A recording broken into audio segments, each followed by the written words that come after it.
What are you wearing? A Canadian tuxedo. Canadian. I'm a hockey player. Let's go Blues. Let's go Blues. Let's go Blues. To all you Blues fans, we're bleeding blue with you. Let's go Blues! Let's go Blues! Let's go Blues!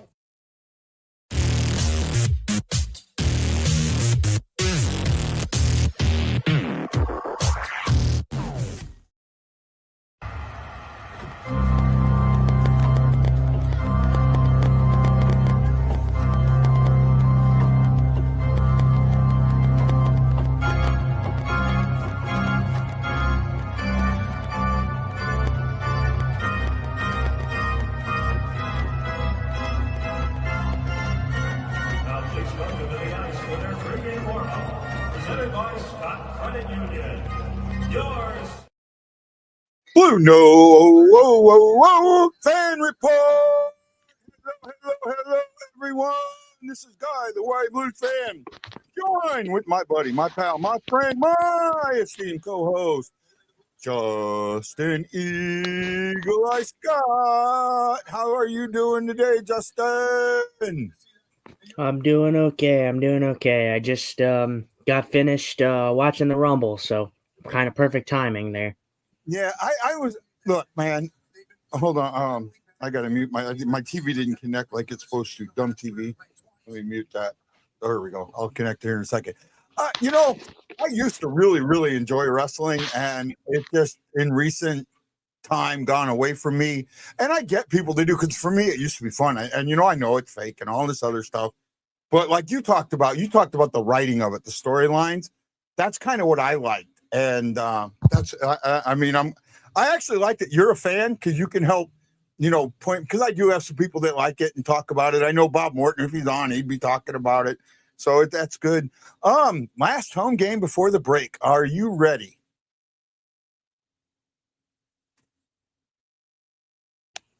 And I probably shouldn't have answered that question when I did. God damn it. Okay. Yeah, no, I'm ready for it. I'm expecting a good one. These two teams have kind of been similar in a way, not too similar. Columbus has had a better season than the Blues have, from a stat standpoint. They're going in opposite directions, that's for sure. Yeah, but and they're coming in hot, coming off of this game. Their last game they won. They're on a 4-game win streak right now. Columbus is going to be determined to get a win before, coming closer to the break. But I can see a Blues win tonight. I really could. I didn't get a prediction out there, but I figured that we would talk about it. But yeah, a little. Sometimes when they're earlier games like this, it's just hard, especially for me, because it's like when they practice at 10 a.m. Well, that's when I get up at 6, and the game is right at 2:00 for me. So it's so lumped together. Sometimes it is hard for us to get out a video. So we do apologize about that. Let's see what some. I'm going to ask you this question, but I'm going to wait a few. I'm going to see a few more. Let's see. We got. Did you see the last game where Falk was named the third star? He came out of the tunnel, did a short circle on the ice, and didn't acknowledge anyone or look at anyone, and went back in the tunnel. Well, I didn't get to see the game. I had 4 teeth yanked that day, and I watched the first period, and then my mouth started to feel. That's when the anesthesia started wearing off, and my mouth felt like it was kicked by a horse. So I had to I had to take some aspirin and lay down. Well, so you can talk to that. Well, from a standard, I want you to name it like this. Most people were going to tell you, "Oh, hey, it was nothing." Like the Blues, the Blues management, Montgomery, something like that. They would tell you that that's nothing. From a standpoint of like, you look at the Jordan Bennington situation with the pool, and then like he got angry with Montgomery, and then Montgomery went into the presser and said, "Oh, well, that was just him saying I love you," and I said I love you back. Like obviously that's not what he said. Obviously that's not what was said. So they would sugarcoat that. I would assume that. I'm not going to read too much into it because it could just be really nothing. But Falk is one of those guys that is going to be a piece for a team down the line because I expect the Blues to be sellers at the deadline. And Falk is going to be one of those guys that are going to be sold at the deadline. Maybe Falk doesn't want to leave St. Louis. Maybe he wants to stay here. Maybe he believes in the vision here. I don't know, but my guess would only be like, oh, they might have went to him and asked him about what are some teams that he would like to go to. Would be my guess there. But then again, it could be nothing. I'm not going to say it's one thing and it's not because I'm only a viewer here, so like I'm only seeing what I'm seeing, Yeah. I see you just kind of touched on the one that I was going to ask. I was waiting for a few more to show up, but I want to do something. Richard Campbell comes out and goes mock trade: Kyrou to the Sabres for Owen Power and Isaac Rosen, their top prospect. If that's it, I say no. If there's a first next year, I consider it. If there's a first and a second or a first and a third next year, not this draft, but the draft after, then yeah, I would probably say yes. What about you? See, I don't hate it. The thing is with Kyrou, you need to get a guy that can play now. Owen Power can play now. You need to get a guy that's going to fit in that window. I don't hate it as much as maybe you might, just because you have to look at it like this. The Blues would be getting something that would fit into their window. You're not getting picks for Jordan Kyrou. Yeah. Like I want something more than picks.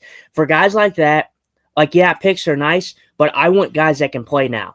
Especially guys like the caliber of a Jordan Kyrou, like the guys of a Robert Thomas. I want guys who can play right now that'll be effective, that'll fit into that window for you. So Owen Power is a guy that would definitely show up your defense. I don't think the Blues defense has been as bad as most people say it is. But if you're looking at it, look at it like this. You're looking at a Philip Broberg, Owen Power, Colton Parayko, and Adam Yurchek top four for the Blues coming into the future. And that is a great top four. So I agree with you. And Owen Powers is younger than, I think he's still on an RFA, right? I don't think he's a UFA yet. So I think he's younger. I'm not sure, but he's still young. So you're looking for a guy that fits into that window. And obviously, like we talked about, I don't think the defense is as bad. But if you're looking for an option for Jordan Kyrou, who, for me, I think he needs to change scenery. I think he's been playing great as of late here, and he's been very noticeable. And it would be disappointing to part ways with Jordan Kyrou. It really would. But the Buffalo Sabres, they need to get over that hump and finally find that one piece that could put them over the hump to get them in the playoffs and have them be a competitive team again because they've been bad for so long. Jordan Kyrou needs a change of scenery, I think. And then you bring in a guy like Owen Power who fits into that young system for the Blues where you don't have to necessarily tear the whole team down. You can put him in the system, and then you have young guys already, and Robert Thomas, who's still developing, Dvorsky, who's coming up, Snuggerud, Carbonneau is going to be there eventually. Yeah. He's going to fit in that window, so the Blues aren't they're losing a great winger in Jordan Kyrou, but they're not losing too much because they're replacing him with another young guy. This trade is better than I thought. For Owen Powers is 23, so he's 3 years younger than Kyrou. He's only making $125,000 more than Kyrou, and he signed through almost the same and signed through the same as Kyrou. He doesn't have a no trade until the last year, until 29-30, and it's a 5-team no trade list. So he's heavily tradable, right? He's a name. He's very good. He's not. I don't think he's an offensive defenseman though, right? He makes 8.3. I'm looking at it right here, 8.35. I think he can do. I think he can do both. The thing for me is it's about building the future. So for the Blues are not playing well right now. They need to shake something up, throw a curveball in there. And like I said, if you're looking at it down the line, a top four for Blues defensemen, being Philip Broberg alongside Bowen Byram, Owen Power, and then Pareko, who is getting older but still can play, alongside Adam Yurchek, who I think is going to be big for the Blues. That's a great top four. And then if you have a guy like if you have a guy like Theo Lindstein, who comes into the guy that we think he's going to be a great third pair defenseman for this team. And if he gets better than either one of those guys, he can come up higher in that lineup. So that defensive pairings are going to look great if something like that were to happen. I'm not saying it would, because I don't know if Jordan Kyrou would go to Buffalo. I don't know. That's the biggest thing, is where if Kyrou would go.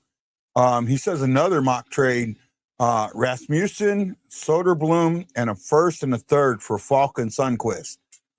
I'm pulling that trigger.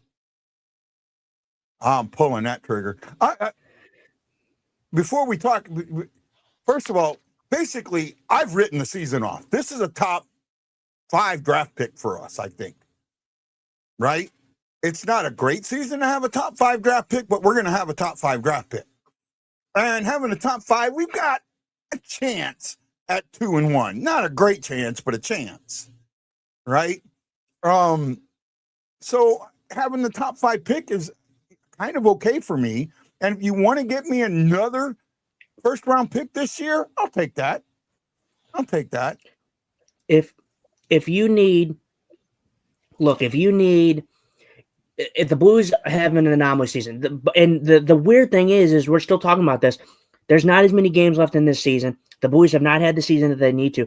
But the crazy thing is the Blues are not statistically out of anything right now. So that's the weird thing for the St. Louis Blues. They've been so inconsistent this year that they're still not bad enough to where they're completely out of things, which is so weird from a managerial standpoint, because how do you manage a team like that? A team that's been right there but can't seem to get over that hump. For me, if you're the Blues, if I'm the Blues, I want to get top 3. So I want to have the 1, 2, or 3 pick. Anything past that, you're gonna get some decent players. But 1, 2, and 3, I think right now is it's gonna be Stenberg, McKenna, or the young defenseman. I don't remember his name off the top of my head. But there's 3 guys that you want. So if you're the Blues, you want 1, 2, or 3 as your pick position. And knowing how I've already came out here and knowingly said, I know you said you don't like conspiracy theories, but this goes all the way back to when Mario Lemieux and stuff was, in Pittsburgh, and then he was done, and then he was not going to have anything to do with that organization unless they got another superstar, and then bing bang, they got Sidney Crosby. So that's why I don't trust the draft lottery. And there's, like I said, there's a book out there. I don't remember what it's called, but there's a book out there that pretty much tells you and shows you that the draft lottery is rigged. So knowing this, I guarantee the Blues would get so close to one of those top 3 picks, and then they would be number 4 just to screw us. So, there won't be a gym at 4th. No, they only picked 2 now. So if we were top 3, I guess we could. Well, we could drop down to 5. If we were number 3, the worst that could happen is we drop down to 5. And I see what you're saying now. But like I said, knowing that what I know, legitimately, I'm pretty sure that is rigged. I mean, when you look at the Bedard signing, right, or the Bedard pick, Chicago should have never gotten the first overall pick. San Jose had that pegged by a freaking mile. They should have got Bedard, no questions asked, and they didn't get Bedard. It was Chicago who jumped from 3rd to 1st. You know how rare that is to happen? It could happen, but it is very, very rare. And although it worked out for San Jose, they got a great guy in Celebrini. I think he's going to be fantastic for years to come. But still, they got screwed out of the Bedard draft. So, for me, I don't know. I don't think that the lotteries are rigged. I think that because they show, for the most part. Don't do that. I almost left the site. I don't because they show the lottery. They show the number picks, right? So that's hard. Yeah. That's fine. But they say that they put, how they do it is they say that they have these balls in there, and they do it live. But when the person reaches in and grabs a ball, they have certain balls that may be heavier than others. Okay, well, the heavier balls would come up, right? But the thing is, the problem with that, even if you did that, because they do 2 separate 4-ball draws, and I find it harder doing 2 separate 4-ball draws that you're going to, you can't guarantee that what you want to happen happens, right? And that's my biggest issue with that, and I get it, right? It's intermittent. Like I said, I know you don't like conspiracy, but I truly feel that it goes back to like I said, the Sidney Crosby one. If you remember that year, the worst team in the NHL and probably should have been the first overall pick by a landslide was the New York Rangers. They didn't get the New York. It didn't get the New York Rangers, and not every time are you going to get the first place team, the worst team getting the best overall first pick. Yeah. But when the team is so bad, like a team like New York and a team like San Jose, and they get snubbed out of that first overall pick, first of all, I don't like it because I don't think it's good for the sport. You need a rotation. Hockey is all about it, like kind of an evolution. Teams that will be bad, will eventually build up and then get good eventually. And then, it's just a cycle. And then the good teams will have to re-strip down and rebuild again. And then they'll be good again in a couple years. It's kind of the cycle of hockey. I understand that. And that in theory is what's supposed to happen. That in theory, what you just said, in theory, is exactly what's supposed to happen. The problem with that is look at Buffalo, look at Detroit. Who's another team that's been like super bad for a long time? I can't think of off at the top of my head. Maybe Ottawa.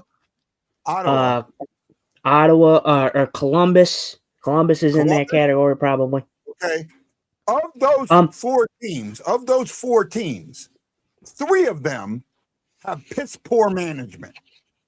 Mm-hmm. Yeah, absolutely. And it does come down to me. For me, I think it does come down to management. If your management is poor, then you probably are struggling. But I think, like you said, I think you're agreeing with me on my ideology that it should be that way, where teams are bad and then they rebuild up and then they're good. And then once the good teams are good, after a while, then they get older, then they have to rebuild and then they get good again. I feel like that's kind of, I think you're kind of in agreement with me on that. I mean, that's what happened with Colorado. That's what happened with Edmonton. That's what happened with St. Louis. I mean, you go back to the Lowry sale. I mean, and I've talked about that before. That was maybe not with you, but the Lowry sale was that was done so badly. I mean, you cannot have somebody that is, and this is why you have some of the problems that you have in the NHL with the Sabres. They have owners that don't know a goddamn thing about hockey, and everything is a business decision. And I'm sorry, in sports, everything cannot be a business decision. If everything is a business decision, you're going to make a mistake. And the sale of the Blues, that the Lowrys turned that into a business division. And because they did that, they brought in a guy who didn't know a damn thing about hockey, but knew about liquidating and selling. And he went and liquidated. He got rid of the Blues' biggest selling point, the thing that would have made them worth the money that the Lowrys wanted, even though they were losing money, and they were losing money because they were idiots, was the streak, the playoff streak. At that point, 25 years was the tied for the record. If you keep that together and you get it the next year, the next couple of years, and set the record, you can build up from that and make your money that way. It was a really shitty way, and I've talked about this in the past, especially with another podcast that I used to be on when they did their gut-wrenching moments. I talked in depth about the Lowry decision and how messed up it was and how it hurt the Blues. And it took the Blues almost a good 10 years to get back. 8 to 10 years to get back from that bad decision. Right? So I definitely do. Sorry, go ahead. No, Aaron says, aren't the Blues one of the only? No, we had a number one pick. He just retired, Johnson. We got the number one pick the first year after, I think the first or second year. No, the year after the strike year. The strike year. I think we got the pick in 05. I think that's when Johnson came in, was 05. Right? And for me, and I know it's kind of a and I don't like to be the thing that is struggling so much for the Blues is the fact that they don't really get that first overall pick. And, it was Eric Johnson. He had a fruitful career. I mean, maybe not with the Blues, but like he had a fruitful career, his whole career as an individual.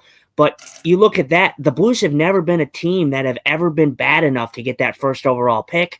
They've always been competitive for the most part. They always seem to draft in that murky middle. They seem to draft really well in the murky middle, and it makes sense why they're so good at drafting in the murky middle, because that's where they've always been.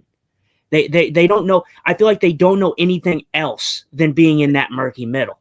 So it's kind of tough when it's tough when you see teams that like are like Edmonton who were bad and then like get like gyms like Connor McDavid, Celebrini to the Shark. It sucks when you see that because you're like, actually no. Let me rephrase it. It's disappointing because as a Blues fan, you're like, oh, I'm so glad that my team isn't so bad to where we're bottom dwellers all the time. Yeah. That we have to be getting the top overall pick. But it's like, man, I would really like a franchise superstar in a Connor McDavid, in a Celebrini, in a Connor Bedard. So it's kind of a 50-50. Yeah. The one thing with that is you used to be able to trade for that guy or to bring that guy in as a free agent. And the example of that, well, I don't know if this is a good example of it, but Brett Hull is a slight example of that. Brett Hull had potential, and it didn't come out until he came to St. Louis. But he's one of the, he ended up being that. But I think, if you look at the majority of, go look at the statues. There's 3 statues in front of the arena. Only one of them was drafted by the Blues. Right? Yeah. It's so tough. Yeah. Most statues that you want to put out in front, I can only think of one guy right now that might have a statue put out in front that was drafted by the Blues. Mm-hmm. And I'm not even sure about that. Now, my opinion is the next statue should be a 3-in-1. It should be the Plager brothers, right? I think it should be all 3 Plager brothers. I don't know if they were all drafted by St. Louis. I know they might have been in an expansion draft or something like that, but they were considered original Blues. Okay, I get that. You can kind of asterisk that and set them aside. Part of the reason they're coming is because that's what they were, original Blues. But any other statue that you could think of, like Pronger. Pronger wasn't a all-time Blue, right?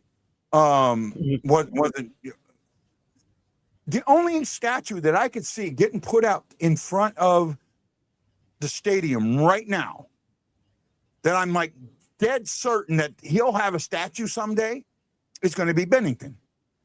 And he wasn't. That's where I thought you were going with that. And I do agree with that you could, and for me, I think it's all going to, I don't know how likely that is. I think for me, it's all going to depend on his departure here in St. Louis. Yeah. If his departure is mutual and it's agreeable and it's not messy. Yeah, and if it's civil, I can see him and I do think that he probably will get one just because of the fact that first of all he wants the cup, so that's going to put that over the edge. But again, I'm going to say that this has to do with the fact of will this separation between both parties be civil or not? If it's not civil, I'm going to say probably not. If it is civil, he probably does get a statue. Yeah. Well, remember, Brett Hull's departure was not amicable at all. Yeah. But it took 2 leadership changes before his number finally went up in the rafters and he gets the statue. But I'm all for that. And Richard Campbell says Pietrangelo should get his number retired. I was on Reddit and I was going off on Reddit because someone posted about one of the national media talking about how bad Armstrong's been with the Blues, and the letting Pietrangelo go narrative came in, and I went off on that, and I had someone, I'm 100% no. That Pietrangelo, if he got what he wanted, was going to stay here. Well, you know what? No, he wasn't. Well, you're wrong. You don't know. I'm sorry. I can sit there and point to all these things that tell me he was never going to stay here. Yeah, I mean, but like myself and Guy, I know Guy's talked about it more than I have because he's been doing this on Pietrangelo. For the people that always are hung up on the Pietrangelo was never going to stay. Pietrangelo was always going to be gone. He already pretty much stated that he wanted to test free agency. He was always going to go. I don't see why people thought, and I don't know why people gave so much slack to Armstrong for that, because it wasn't strictly on Armstrong's shoulders. It was on Pietrangelo, in my opinion. Yeah, it was. So I know he's one of the three players that I think screwed the Blues over, right? Mm-hmm. I just think that Pietrangelo, he was a guy that was always going to leave. So the people that hang that on Armstrong are wrong for that, because that's not Armstrong's doing. If Pietrangelo wanted to stay, he would have stayed. Actually, Armstrong so he gets one more year if he stayed in St. Louis. At that point, you could do 8 years if you stayed with your team and 7 if you didn't. Next year, that drops down. But he got offered the 8th year, and he got offered a modified no movement clause. Now, I do understand that that's not a full no movement clause, and I understand him wanting the movement clause, and I get that.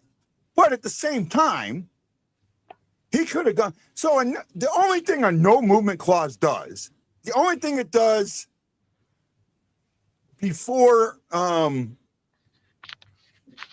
only thing a no movement clause does above a no trade clause is it means the player can't be waived or sent down. Mm-hmm. Right? That's all it means. Right? And it's not. Yeah. A full no trade clause basically does that. The only way a team's going to waive you is if it's so bad that they're like, we're going to waive you and terminate your contract. And that's almost got to be mutually agreed on. Because those contracts are almost, they're not fully guaranteed, but they're damn near guaranteed. Right? And Shockey brings up. No, go ahead. Sorry, go ahead. No. You go ahead, read Shockey's, and then I'll talk about it. 2 years before the Cup, everyone wanted Petro traded. Right? And that's a good point. It's Cup fever. It's Cup classes. Right? Yeah, for me, I'm sorry. Look. I am in agreement. Armstrong has made some questionable decisions, but Armstrong has also made some fantastic decisions and has done some great things with his team.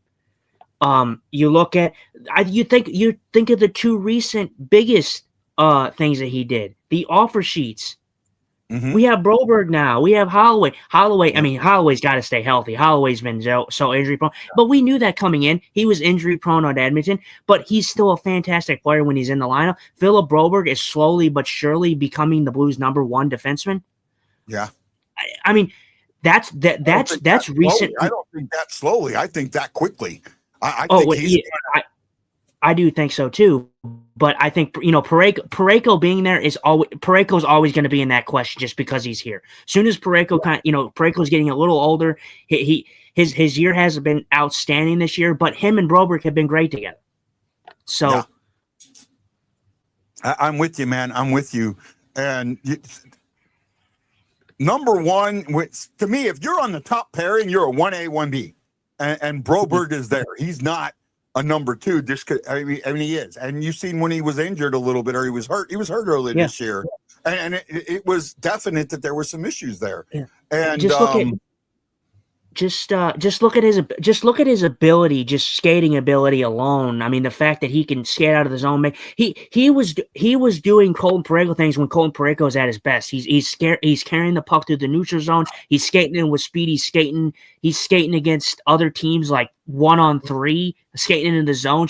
Look at the Kyrou goal the other night with him. He created that play. He skated in and he got that puck behind the net and he gave it to Kyrou right in the slot for a great great goal. I mean, Broberg is definitely. I mean, he's something special to watch. I'll tell you that. I cannot believe Edmonton didn't take a chance on this man, considering he was like their best defenseman. Really, this is a really good point. Army was trying to build for the new NHL, and the coach didn't want to coach that way. That is so freaking true. That is so freaking true. And we ended up going in a direction I wasn't expecting. We'll talk about this probably at one of the, but I want to talk about your favorite subject. What? Bet you know what that is. What is your favorite subject to talk about? Officiating. Officiating. I did go back and watch the second period of the Florida game. I hope you did. I hope you did, because it was definitely an enjoyment. It was a cinema to watch. Well, here's the thing. What you got is what you asked for. Even though you were pissed off, what you got is what you asked for. Because those officials went letter of the law.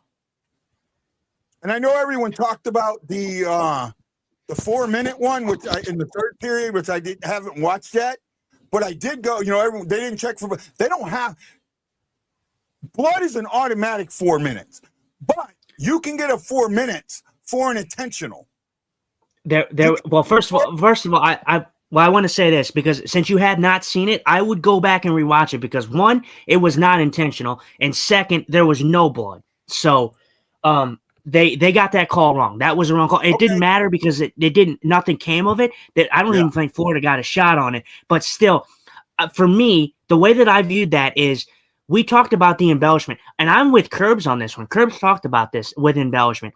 They need to crack down on it and say, I'll agree. If a player is embellishing, first of all, it's an embarrassment to the league, because it doesn't show sportsmanship. So what you should be doing is, the people that embellish stuff like that, they need to get fined, and that would stop it a bit. They need, every time that there's an embellishment where it's that bad and that blatant, they should be fined for it. And let me tell you, the Florida Panthers played it off perfectly, because they had the whole team in on it. The medical staff, the medical guy comes over, gives them a gauze and puts it right here, and he's like, "Oh my God, my nose, and no blood, nothing. There's no blood, nothing." Celebrate the Olympic guys tonight. What is it? They're doing the Olympic celebration. Oh, that's very cool. Yeah. Let's talk about that before I know that we're doing this. Peace Suter coming off of IR. This is huge for the Blues. Glad to have him back. Really glad to have him back. Glad to have him back, because he's definitely well missed in this lineup. But believe it or not, he would not have been my player to watch tonight, because I don't think that he's coming back, but I don't think he's going to be that guy that's going to. My player to watch just skated on the ice. I think it's going to be Dvorsky. I think my player to watch from now until the end of the season is going to be the young guys, because this is their time to make a mark. This is it.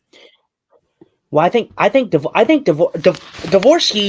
has definitely been fantastic. I mean, the young guys have shown up here as of late. Like I said, despite everybody's been so hard on Kyrou has showed up here in recent stretches of games. Yeah. Dvorsky's been great. Snuggerud's been great. Oh, the young guys are going to be good, man. They are really going to be good. And if I'm a Blues fan, I'm really saying to myself, hey, we should really be focusing on the young guys, because that should be the positive. They're going to announce Bennington. They're going to announce Bennington. I want to see what his reaction is, how he comes out of the tunnel. Okay. Yeah. See, that right there, Bennington's reaction is, I like it here and I don't want to get traded. You see him come out, do the 360. I did not see it. I did not see it. But believe me, look, I am not saying that Jordan Binnington doesn't want to be here. He could want to be here. Like I said, I go back to that interview that he had, where his composure and his swagger about him was not Jordan Binnington-esque. It just wasn't. It was a guy that was very unenthused. I mean, yeah, I get it. He was probably pissed off about being pulled, and that's probably what you got. But still, his what's that word called, guy? Like his attitude, whole demeanor. Yeah, his whole demeanor did not scream a guy that was happy to be there. And like I said, it could have been from the pool, but still. We'll see. Well, here's but we got a few moments because I didn't know they were doing this ceremony. Here's my thought process on the officiating, right? Mhm. Is it bad? Is it bad?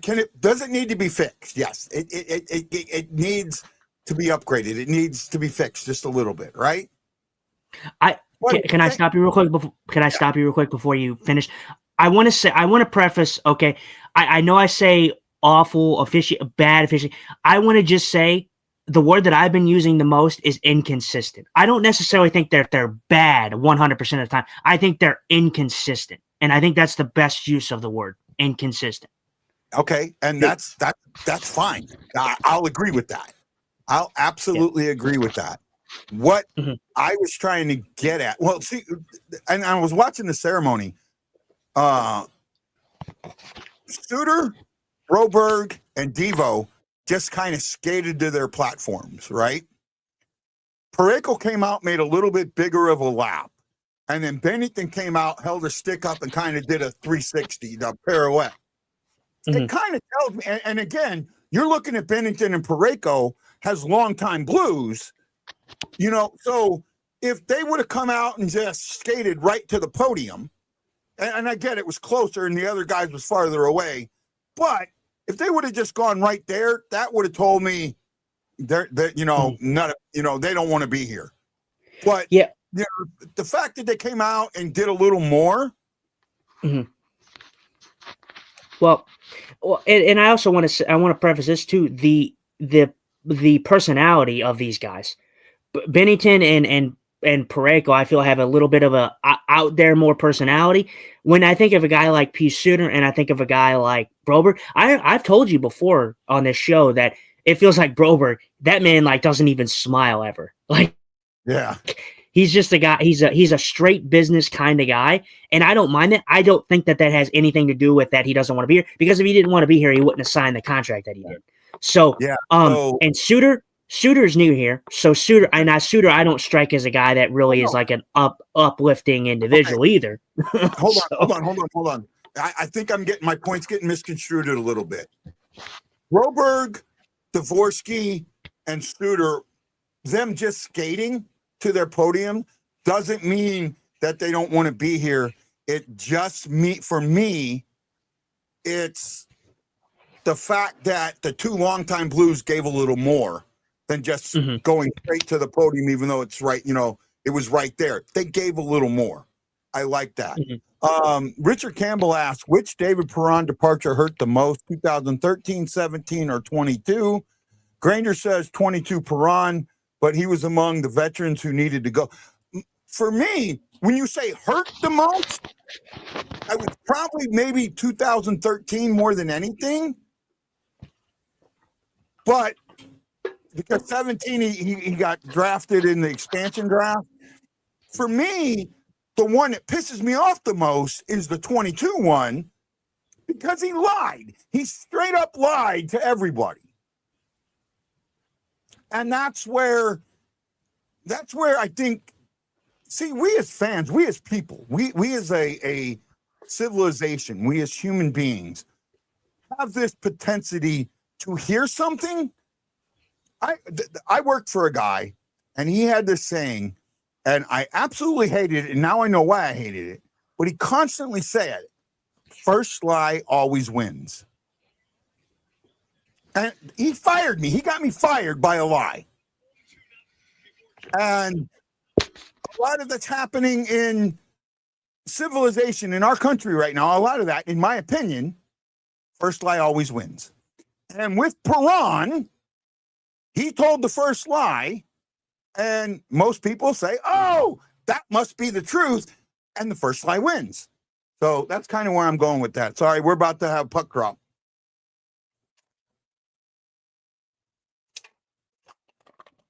You're muted. Yeah. I was talking because I thought I unmuted myself. But yeah, no, for me, Suter's my guy to watch tonight. But I think if I'm anybody watching this, I think my player to watch tonight, I'm going to be obvious here, and I'm going to say that, yes, Suter has been my guy, so I'm going to take him, but the guy that I would pick is Bennington. Bennington, last home game before the Olympics. Let's see if he has a huge game tonight. Yeah. I kind of expect like a big game from Bennington tonight. I could see it. I also wonder if, and this is, going to really come off bad. I'm wondering if Armstrong is kind of forcing the hand and saying, I need you to play Bennington this amount of games before the Olympics. Right? I wonder. I'm not throwing a conspiracy theory out there, but I'm saying it is possible. Right? I'm thinking for me, like I said, this whole decision between what happens with Jordan Bennington is all going to become the Olympic break. How does he perform in the Olympics? That's what's going to decide whether he's gone or he stays. Yeah. I kind of agree with you there.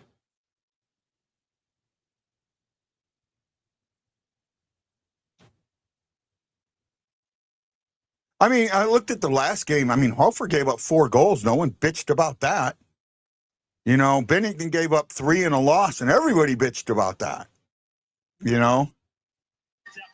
Well, and 90 retros. Sorry, man. Sorry, no, go ahead. You like the retros? Yeah, I like the retros too. The retros are sick. The retros looked fantastic, just because they haven't played in them all year. So it was very cool to see them back. Yeah. Well, I mean, you know what? The retro, what that does? That proves my point a little bit on the new jerseys. Remember when they came out? What I said about them? Right? You're muted. No. I just was shaking my head because I muted myself again. But I understand. You said that they made a special every night kind of thing. Yeah. So and I get that. For me, I still don't have a problem with jerseys. I love the jersey. I really love the away ones. Every time I see the away ones, I love them. The jerseys I don't have a problem with. Like I said, they're kind of magnified in a way. If the Blues were playing good and they were playing how we expected them to be playing, I think this is a difference. Like everybody's like, "Oh, the jerseys are great," and I don't think that's what you're saying. Like just because the Blues are bad that's why you're saying it. But the jersey has no effect on how a team plays. Yeah, exactly. Zero. But zero. I do think though, like if they were winning how we were expecting them to win, I feel like it would kind of be like an afterthought. Like the jerseys would just be like an afterthought in a way. I agree with you, but my thought process would still be the same. You took the special and made it every day, right? And that wouldn't change. Now having the retro jersey, you playing the retro jersey 1 or 2 times a year. That's a good thing. That's a smart thing to me. I like that. Like what they did in Carolina recently. I love that. Oh God, I wish we would do something like that. Right? I wish one night, the next time that we play the Senators at home, I wish we would wear the St. Louis Eagles jerseys, and the Senators would wear the jersey that they wore back in that period. Mm-hmm. Right? I think for me, I think the NHL should do a lot of cool matches. I mean, you look at how they brought back the Nordique jerseys and the Whalers jerseys. Yeah. So like they should do some more things like that. Yeah. That's exactly what I'm talking about. Yeah. So it makes it cool. It makes it unique. The Blues, I know some people know this. The diehards will know this. I know a lot don't. The Blues are not the first NHL team St. Louis has ever had. Right? And I don't remember the year. I could have the year wrong, but I think in 1928-29, the Ottawa Senators didn't fold. They moved from Ottawa to St. Louis and became the St. Louis Eagles. They played 1 year in the NHL in St. Louis and then folded. So if the next time or in the next couple oh, wow, I thought he just nailed Buchnevich with his high stick. Maybe he didn't. Maybe he threw it up near his face, but I don't know if it hit him or not. I didn't see Buchnevich's head move. But if you had the Senators wear the Senators jersey that they had during that period, the year before the move, and then have the Blues wear the St. Louis Eagle jersey. Oh my God. Those things, you couldn't sell enough of them. There's Yeah. 20,000 people that show up to the arena for a game, or 18,000. You could have Yeah. 50,000 of them jerseys, and you'd sell the auction, the game worn auction jerseys. Oh my goodness, them things would break records. Yeah, I feel like they should. I feel like they just need to have more fun with the whole jerseys thing. Like the jerseys are like just the minimal part of the game, but for me it's what make the team, you know. And I understand that, but like I said, it's like the heart, you know, the Whalers and the Nordiques jerseys. Those coming back when they play each other, that's fantastic. I love to see it. I love when the NHL has a little fun with it. For me, it's why for me I like like when the St. Louis Blues did like the reverse retro of the classic jersey, you know, the red jersey, the yellow jersey. I love when teams, I love when teams take a chance and do something different. Going on the power play. Like, I don't know if I'm sure you agree with that, guy. I love when NHL teams take a risk and take a chance on something different. Like sometimes it doesn't hit, sometimes it doesn't hit, sometimes they don't do the right thing when it comes to their jerseys. I think more people like the reverse retro, the red, than people don't. I think a lot of people do. I think when my mom saw them, like, yeah, I don't like that. But I was like, well, dude, like, I was like, Mom, this is kind of like the St. Louis flag in a way. That's what the red kind of represents. That's kind of everything that I've kind of. What boy, I've sold you on that one, haven't I?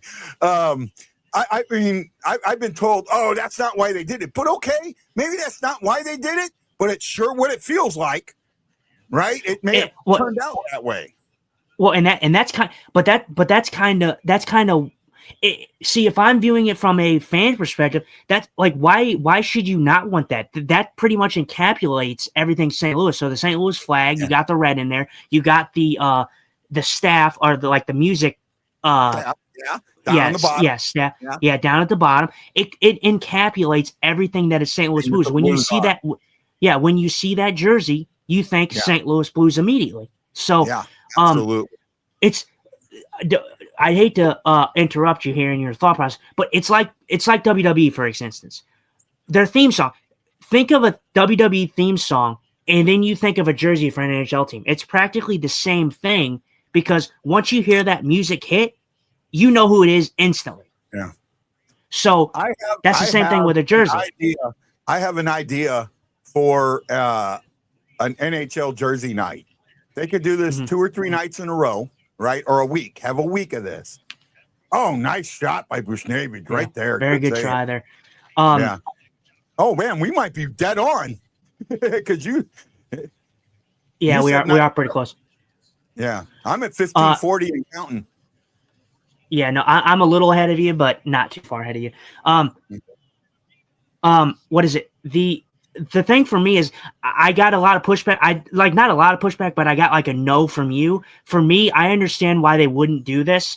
But for me, I've always thought that the Blues should do something unique and they should really implement a black into their color scheme, because a black, blue, yellow, white kind of combination for me would look very cool.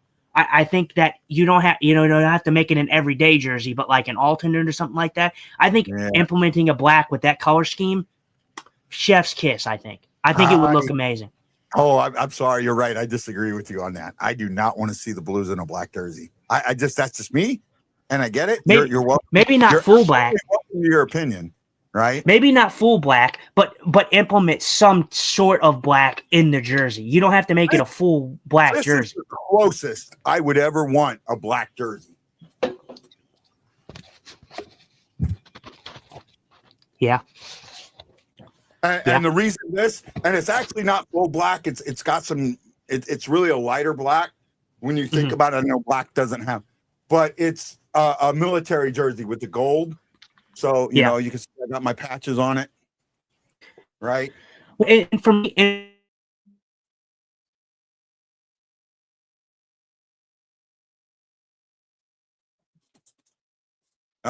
you froze. I'm waiting for him to come back. I have an idea for a jersey week. And let's see what Dustin thinks of this. I think this would be cool.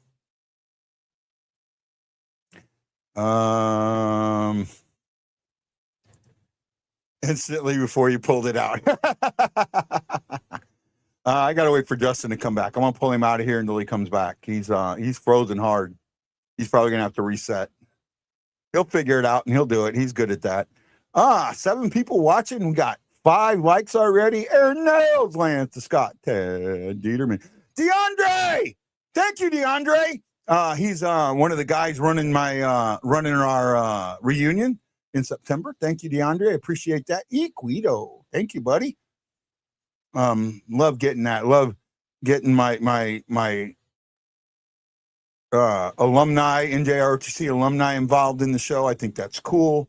Love getting my shipmates involved when they come on. Love getting, other people like that, service members and, my hockey community and all that. I love getting you all involved. That makes me feel good. You bring me back. You pull me back in. Just when I thought I was out, they pulled me back in. What movie is that from? Hey, Daniel.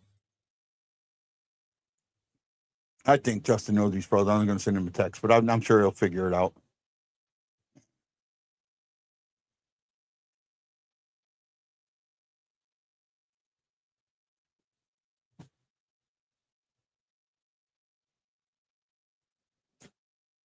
Hopefully he comes back.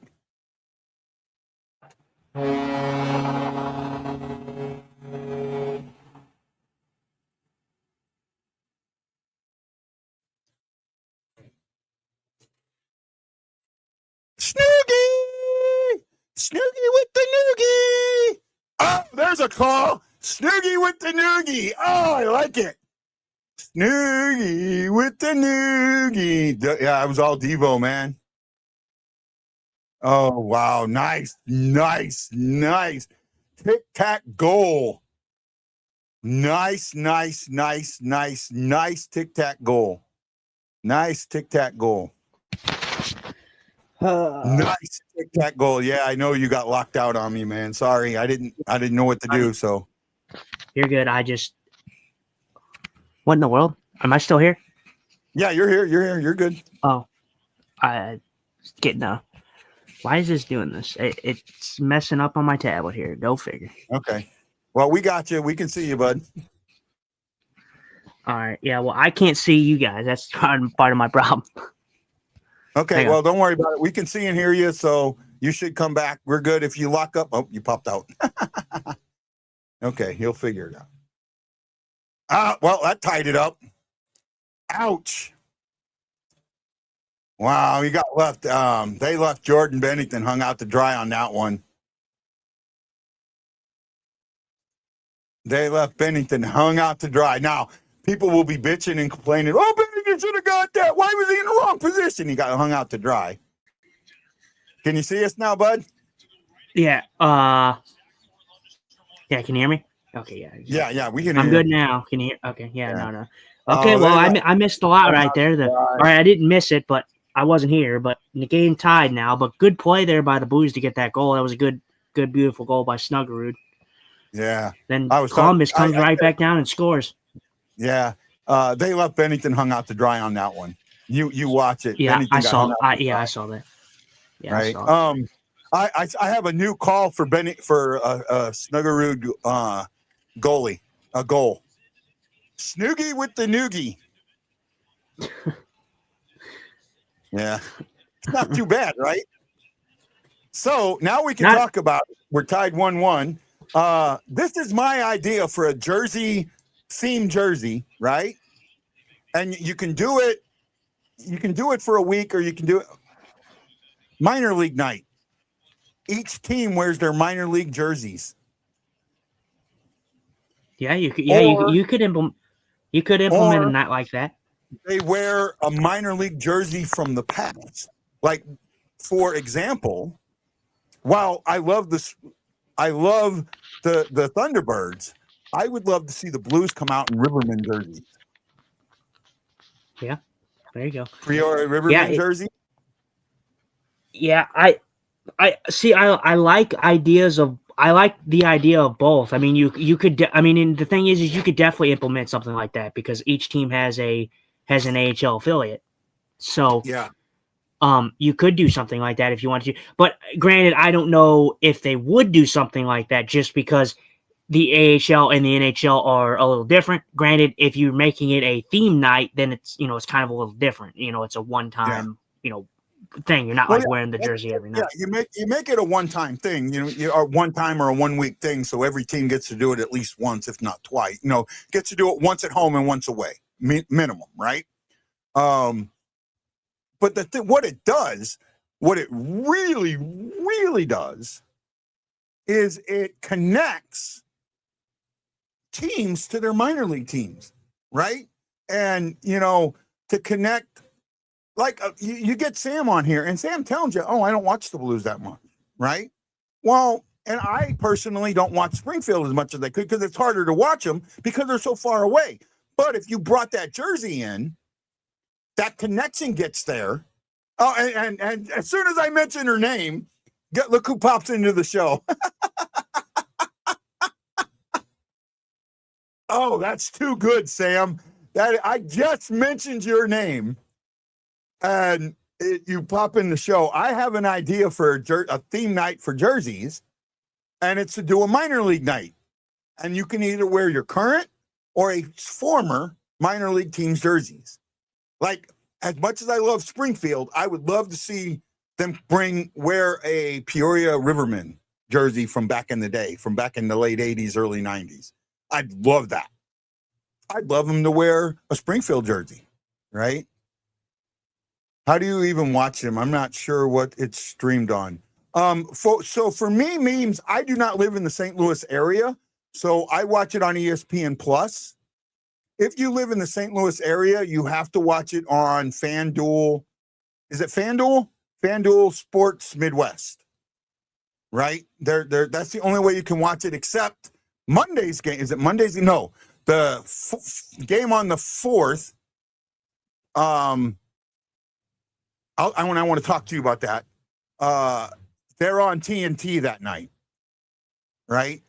I'm getting teeth pulled again that morning. Earlier in the day, like at 10 o'clock. So what I may do is do the show, but let you do it. I'll be here, but let you do it mainly by yourself. Right? To where I know, like the last game, I knew that I physically wasn't going to be able to sit here and monitor the show. And I want to do that no matter what. Right? If especially if your first time without me, or first where I know that I need to make sure I keep monitoring you a little bit. And I did that with anybody. Don't look at that the wrong way. Okay. I would have done that with Ashley. I'd have done that with Lance. Lance is an experienced podcaster, and I still would have done that with Lance. Yeah. Right. And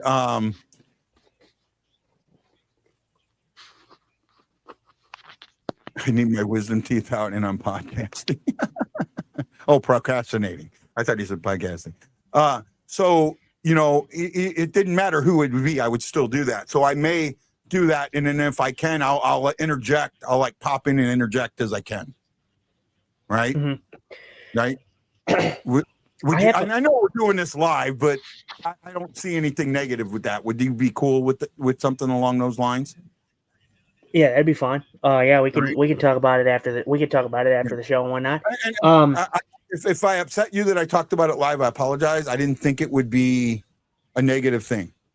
I thought it was a positive. You're not upsetting me at all. I just saying like I said, I don't know what that brings. Like I said, we'll talk about it, so we can be prepared and we know what's going on. I don't have a problem with you talking about it here. I don't. But as for scheduling it and figuring it out, we'll do that offline. Yeah. Okay, and that's good. That's good. Here's a question, because we got. I don't want to talk about this now because it's. I want to save it for the intermission. As a topic, we got like under 10 minutes to go here in the first period. Sorry. 9:30. Yeah. I want to get your thoughts on Dvorsky and where we see him projected, because Dvorsky's been very good, but I have my thoughts on Dvorsky, and I don't know if people have the same thoughts, but like I said, Guy, you can formulate, think about what you're going to say, but I want to hear from the audience. So let me know from the audience what you guys project Dvorsky to be. What do you see? There's a couple of different meanings there. What do you mean by that? Like do what or like product like what do you expect? Yeah, what do you expect production wise from Dvorsky in his career? So, I mean, just it could just be in general, like just overall thoughts on what you think Dvorsky is. Do you think he's going to be a top line center for this team? Do you think he's going to just be a top 6 forward for this team? I mean, what do you think that he is going to project at for his career? Because I have my own thoughts. I have a theory on what I think Dvorsky is probably going to turn out to be. But I don't know if you'll like it, but that's just the way that I'm viewing Dvorsky right now. Yeah, no, we'll talk about that. It's a good question. It's a very good question. And then so I want the audience to think about it. At the intermission, I want to do social media fails. Well, Twitter fails. We'll call it Twitter fails. Our Twitter Blues fans in what do you call it? I don't even know. We'll figure out a name for it. But I want to hear what Blues fans had to say about Bennington after the goal. Mm-hmm. Right? Blues fan in denial. Yeah. I watched that whole play. There is absolutely nothing Bennington could have done on that. That was a stolen puck. He was hung out to dry. I think it was Broberg was there in front of the net. There was no chance to do anything. There's no way Hoffer makes that save. And when everybody right now, why are you starting Bennington? Just start Hoffer. Because Bennington's playing in the Olympics. That's why you're starting Bennington now. Plain and simple. Meme says, I see him being needed on the first line, especially power play for that wicked one-timer shot. Not a bad conclusion. Sam loves Devo. Right? And I guess Sam did hear us because she says, I actually have been catching up on Blues games. So Sam did hear me. That makes sense now. I love you, Sam. Thank you. He's young, talented, 18 when he was drafted. Well, most kids are 18 when they're drafted. 19 at the NHL, at the AHL. They have to be 19. He's the youngest player. I don't know if you've seen. Have you seen it yet? No, I didn't. Okay. Well, I didn't want to spoil it or nothing. Columbus scored, so. Yeah, they're up 2-1 in this one. Went off Parayko's stick, it looks like. Yeah, right off of Colton Parayko's shaft of his stick. Yeah, nothing can be done about that. But that might be goaltender interference. No, he doesn't touch him. No, he doesn't touch him. It's not goal interference. I don't challenge that. They're not going to. Again, it hits Parayko and bounces and goes under his legs. But again, I want to hear the Blues Nation, the Bennington haters come out. Neither one of those goals are Bennington. Bennington. Neither one of those goals are goals. Bennington goes, fuck, I should have had that. Neither one of them. Right, and I've actually seen him mouth those words. Bennington has not had the luck this year, man. He has not had luck at all. Remember the game that I got to sit right behind Bennington? Mm-hmm. He skated behind after one of the goals, and he was like right in front of us, and he did. You could see him mouth, "Fuck, I should have had that." Right? I was like, damn, okay. Well, this is 2-1. The Blues have seen this before. This is going to be adversity, but they're capable of coming back in this game. I really do feel that in the recent stretch of games here, the Blues have. You've seen the effort. You've seen this team skate hard. You've seen them play hard. They just have not got the. What's up? No, I thought they said it was deflected, but nope. We got Bukestad going in the box for delay a game. All right, but it's going to be adversity, but the Blues can come back. It's not over yet. There's tons of hockey left, and Bennington has just not had the luck this year, man. He has not been the luckiest individual this year. Yeah, no, not at all. And you just you go for it for what it is. Oh, by the way, I am not going to do the Olympic Games because all the USA Games are tape delayed. And to me, that's not fun. Mhm. Right? Because no matter what, in the information age, you're going to know what the score is. You're going to know the result. And that just doesn't make enjoyable viewing for me. I think what they should do is play it live and then show it later. Right? I get why they're doing it, but I'm not there. I mean, and then again, though, just because we're not going to watch it live, we could still talk about it if we both planned it on, if we both watched it, like if we both watched the game, we don't have to comment on it live. We could just give our thoughts on what we saw. Do a show about it. We can do shows about them, but it's hard for me to sit there and say, let's do a show about a game that everybody knows the results of. Yeah, no one knows the results of. Yeah, but yeah. Yeah, that's I kind of figured we weren't going to do those anyways, just because of that. But well, if they weren't tape delayed, I probably would. But since they're tape delayed, it's not worth it to me, right? Let's see here. Let's see how the Blues. Yep, Jordan Bennington's dad being talked to right now. That's Bennington's dad, yeah.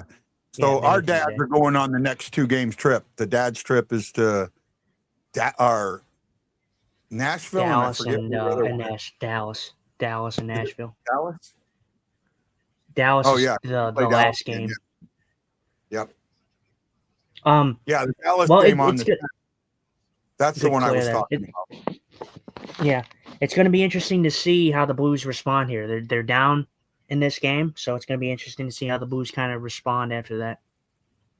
Yeah, I'm with you, Go man. off this penalty.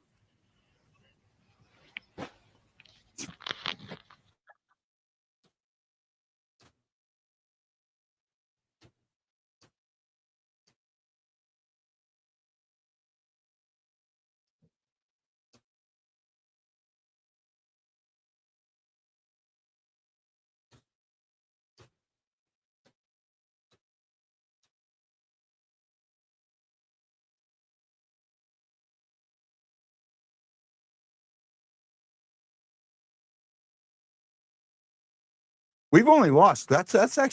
We've only lost 1 game with the dads in attendance. Dads or moms with parents in attendance. We've only lost 1 game. Maybe two, I think. So I think we lost 1 game with the moms, and I think we've lost 1 game with the dads. Now that I think about it. Good save there by Bennington. The parents' trips have always been pretty successful for the Blues. It feels like every time that they're in attendance, they usually bring their A game. Nice save right there. Oh, I might be behind a little bit.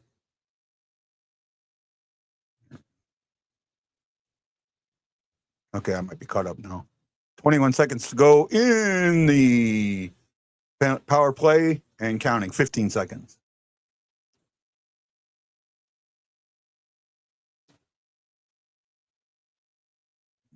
Tucker blocked that one. That might have been a goal. He saved one there. Stadium Series tomorrow night in Tampa.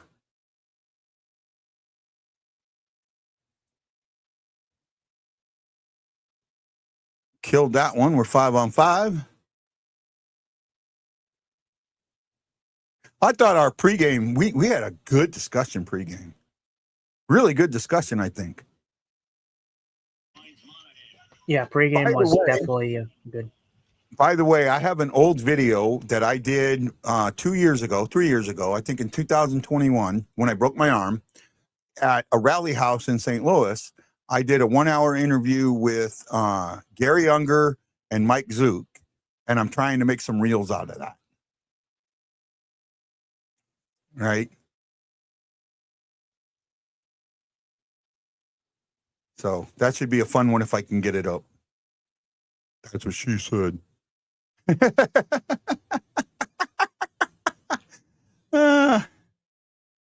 Hit lake effect snow off the Gulf tonight. Oh, wow. That would be cool. Well, I don't know. It's hard to get. The Gulf is saltwater. Well, I have seen saltwater freeze up. It does freeze up. It can get cold enough, but I think it's a lower temperature. I know salt raises the temperature of the boiling point. I don't know if it raises the temperature of the freezing point. I'm honestly not sure.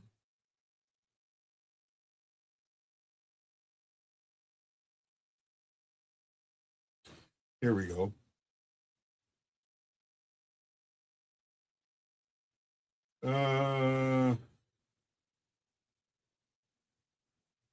Does salt raise the temperature? Screw that up. Does salt raise the boiling point and freezing point? Ah, damn it. Guy, I'm an idiot today. How does salt affect the freezing point of water? I'll finally get it. Salt lowers the freezing point of water through the process called freezing point depression, preventing water from freezing into solid ice at its normal 32 degrees Fahrenheit freezing point. So it lowers it to 5 degrees, and I know it raises the boiling point. That's interesting.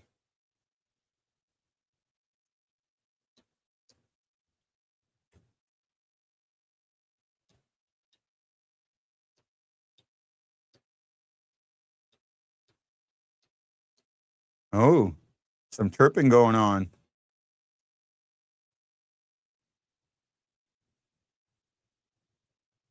I have a feeling there's going to be some gloves dropping soon.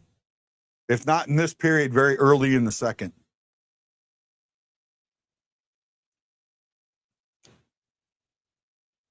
I think the Blues, for the most part, have played very well this period. They are playing better. That is the thing. The results may not be there, but the quality of play is. Right? Does that make a little bit of sense? Do you feel that? Well, I mean, and I don't mean to toot my own horn but you've said that, but I said that earlier. So okay. I would assume you were paying attention, but the like I said, the Blues have played better on ice product, but the success rate just hasn't been there. But they have played better. So, and it has shown the young guys like Kyrou, like Bush. I mean, like I said, I think Bush has been pretty solid. He's really taken that center role and really ran with it. And I'm impressed with how well he's actually playing at the center position. Hey, Chris says Hawaii might end up being the only state with peacock bass. I don't think the thing is that Florida's had these cold snaps before. It's not long enough to kill the fish. It doesn't kill them. The water doesn't get to that temperature enough to kill them. Right? That's the one thing with Florida. I don't think the water gets cold enough. I'm surprised that they don't put peacock bass in California or like one of the other states. Like, well, I don't know. Maybe at night it gets cold enough that the water would get low enough. I don't know. That's just my thought process. I could be wrong. Yeah, I know you're talking about fishing, but I don't mean to cut off that conversation. But another guy that has kind of been, and I know you're not going to like this, and you may disagree with me in some aspects, but a guy that's been pretty silent that I feel like I might need to see a little bit more energy from, and you might see where I'm going with this, and you're not going to like it, but I think Walker, I don't think he's been bad, but I haven't felt that Walker energy as of late. I feel like I need to see more. God, I would agree with that. I don't feel like I've heard his name a lot. I don't feel like I've and again, some of this might be injured. So when a guy's injured, when he comes back, he's never coming back at 100%, right? And that takes. I remember this going back. I don't know why I can't remember his name. Who was the guy that had the heart attack? Gunnarsson? Who? Gunnarsson? Or no, Bouwmeester. Bouwmeester. Yeah, I don't know why I cannot remember his name. I had an interview with Panger, and he talked about the year before the Cup, watching Bomeister, who was playing, not go to his left because of the injury, right? That he couldn't go to the left.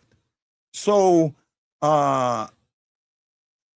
even though he was playing, he wasn't 100%. So with Walker, it might be that the injury he had has affected him. And I think he came back early. I think he came back like a week early. And it just, that might be what's taking some of that energy away. So yeah, I'm okay with that statement, right? I'm okay admitting when a player I like doesn't play well. Well, and the thing is though is like I don't think like Walker is not invisible. Like I will say I have seen him out there. I just think that I go back to the game that I go back to like the 2 games when Walker came back. Like he was really noticeable. He was out there throwing the body. He was out there like really energetic. I haven't felt that here in the recent stretch of games. For me, I just have not.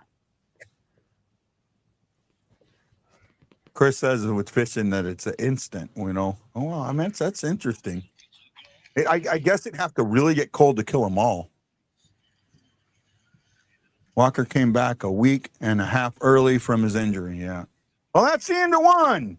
Shots are 10-7 in favor of Columbus, and the score is 2-1 in favor of the same team. Right? It wasn't a bad period for the Blues. I think they played better. I think that they, you know, neither goal was one of those.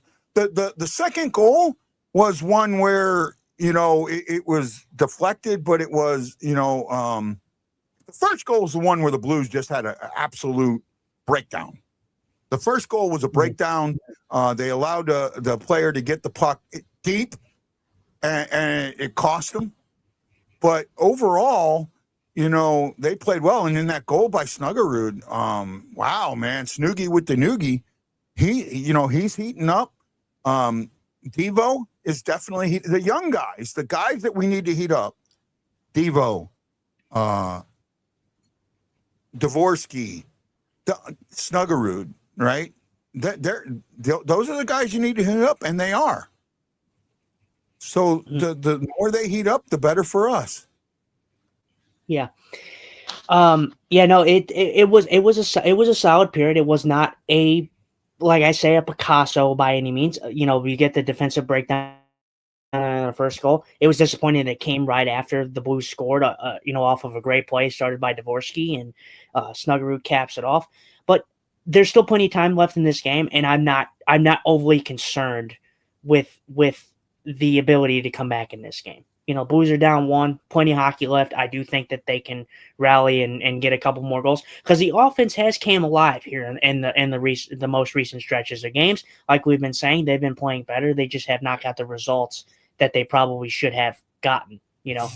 So, oh, well, you know, so I just got some news. I don't know if you've heard this. I don't know if this will affect you, but it will affect people of a certain age. Lamont from Sanford and Sons, Desmond Wilson passed away today. He was 79 years old. Sanford and Son was a absolute popular hit in the 70s and on syndicated TV. It was one of the first, one of the original television shows that featured predominantly black actors, along with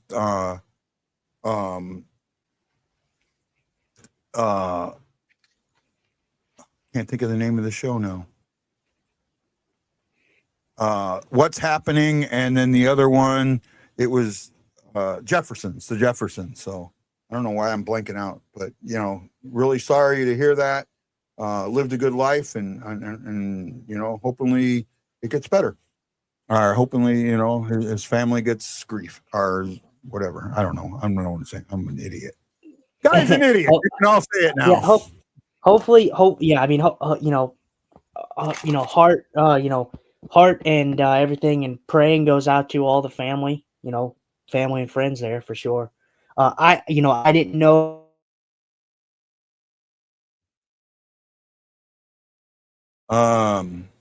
You don't have a sustained population, and after cold winters have to be reintroduced. Oh, I didn't know that. Wow.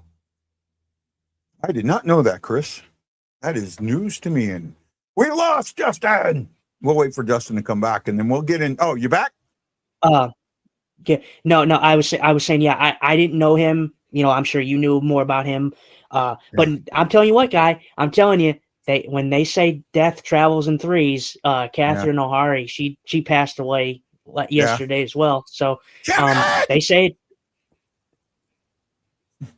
what's up? Oh, Kevin. Oh, okay. Damn. I was saying because you screamed so loud, so I couldn't understand what it said.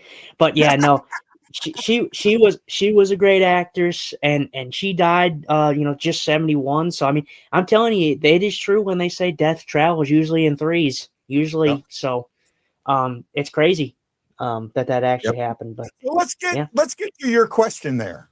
You asked the question earlier. Let's get to it. Let's ask your question again, and then I'll kind of give my answer. Yeah, my question is, Dvorsky, he's been coming on great, but I kind of wanted to get everybody's perspective on what we think his, projection is going to look like as a blues player. What is his career going to turn out to be as a blues player? I think production, individual, such and such. I think eventually he will be.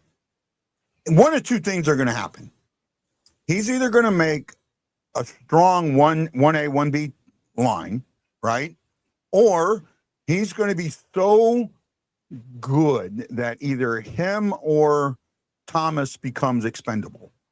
I do think that he should be a point per play. As a center, I think all centers, or first line centers, need to be points per game players at a minimum. He should be that. He could be that. He's still young. He's only 21, 22. He has room to grow, but it is time. It is time for him to really start showing that growth. And he did on that play.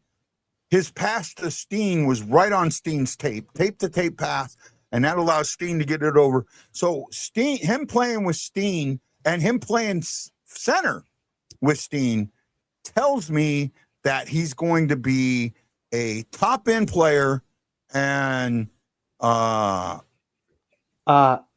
saying Steen. You're saying Steen. We don't have Steen. I meant Shen. I meant Shen. Right. No, you're kidding. Sorry. I'm like wondering, like, Steen's in the press box, man. I don't know who you're watching, but it ain't Steen. But they're not even at the game right now. They're not even at the. I don't even think they're at the game. I think they're doing something with the Olympic Committee. Oh, okay. Well, but I'm just giving you crap. I know what you meant. But for me, you're not going to like the comparison, and I'm not going to compare this guy to Dvorsky as a personality-wise, because I think Dvorsky will have a little bit of a different mentality probably when he gets older and everything like that. I think a guy that I'm going to compare Dvorsky to, I think he's going to be like Ryan O'Reilly for this team. I think he's going to be a second-line center. I think he fits perfectly as a second-line center, and I think that he is going to be a guy. If you look at O'Reilly didn't put up no crazy numbers. O'Reilly's benefit was his two-way game, and the highest that O'Reilly put on the points was I believe 69, and it was a couple seasons ago. Now, so he's been kind of a 50-point guy. I don't see Dvorsky being like some 90, 100-point guy. I see him sliding in to be a second-line center that is going to be a very good two-way center for the Blues for years to come. He's not going to put up, the crazy McDavid numbers or anything like that, but I think he's going to be having a nice career for himself when it comes to the two-way game of center. So that's where I kind of see Dvorsky playing, and I think he's going to be a comparison to Ryan O'Reilly, just with a different mindset that he won't blame everything on himself being, being the problem. I hope so. I'm okay with that. To be honest, I am okay with that. Doing some sound adjustment here. I am okay with that. However, there's one difference between O'Reilly and Devo that I think puts a little, what do you call that?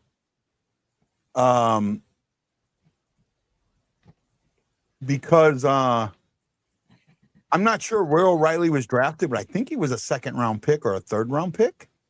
I could be wrong on that. Does anybody know? I might be able to look it up, but you know, and I do understand that factor to things, and I understand that might be the reasoning behind it, and I do think that Dvorsky can, you know, maybe produce points wise a little bit more than O'Reilly, but again, I'm okay. Like, I feel like that's a good spot for Dvorsky, because in an ideal world, I think Robert Thomas is still the guy that you build on, and I still think that he's your number one. So, I think slotting him in as a two-way or a two-way defensive, offensive guy that can be creative and very effective on the ice every time he steps on as a second line guy is going to be crucial for this team. I really do. yeah, I'm kind of looking now. It doesn't tell me where he was drafted, so it's not. I won't say he was a 3rd round pick.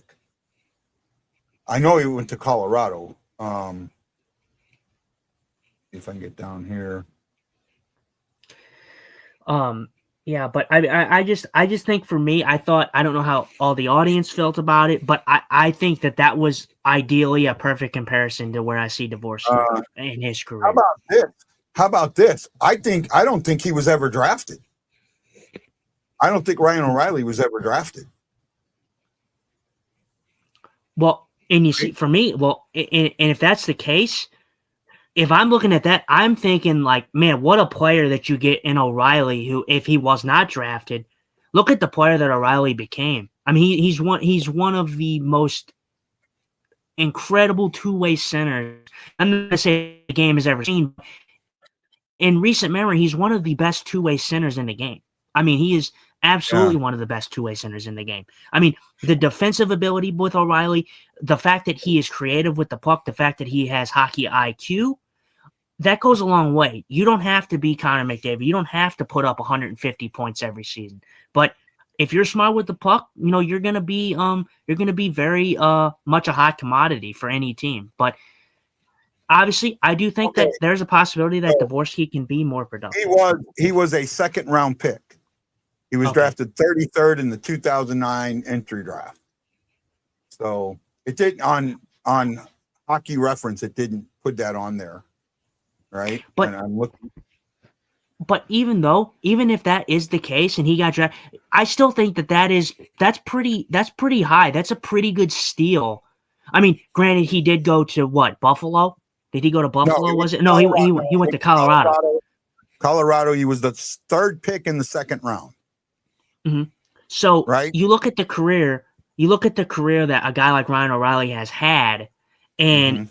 Second, I mean, that's a steal. I mean, look at the career that he's had. He has about, I think he's close, to like 900 points in the NHL for a second line guy, or for a second round guy. Sorry.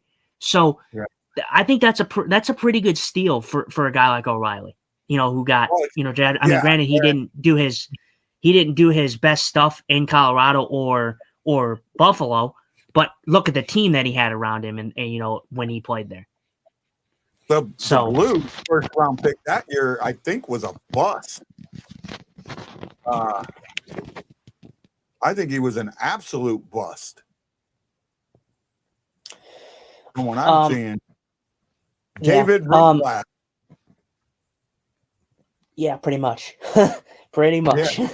I don't know if you want to do it, because I don't know how much time we actually have left before we come back on, but I know you said you wanted to get the Twitter comments. Did you want to read those? Yeah, hit them. We got time. Oh, sorry. I thought you were going to read them, sir. I was saving that for you because I asked the question. Oh, okay. Okay. I'll read them. I actually don't think that there's many from... What's up? You read them and I react. Okay. Let's see. I'll go with the tie. I'll go with tie. There's not many comments, surprisingly. So this one's from Columbus Ties It. It says, man, way to hold on to that lead. That was the first comment. Good. Good thing Binnington is still shit, or the tank might be in trouble. So there's your first Binnington comment. There you go. That, again, first of all, I don't think we're tanking. And second of all, that's someone who doesn't understand hockey at all, because there's nothing Binnington could have done to save that. Mm-hmm. Let's see. he said, we so back, can't hold a effing lead. That was the next one. This is a must lose, and the Blue Jackets own us. Okay. You are late, and then there's a laughing emoji, and then bruh. So that was from the tied it comment. This is traffic in front of the crease, 2-1 Columbus. Parayko finally scores a goal. This is the first comment, which is pretty comical because yes, he has not scored a goal. So I'll give him that. He scored a bunch of goals, just all in our net. Yeah, all in our net. So, but it's a disappointing one. I mean, Parayko, he's trying to defend, trying to keep a guy out. It's just unfortunate. It hits off his stick. It's happened to pointy defensemen this year. Might as well eliminate Canada because Bennington can't stop a fly. There's another Bennington comment. Yeah.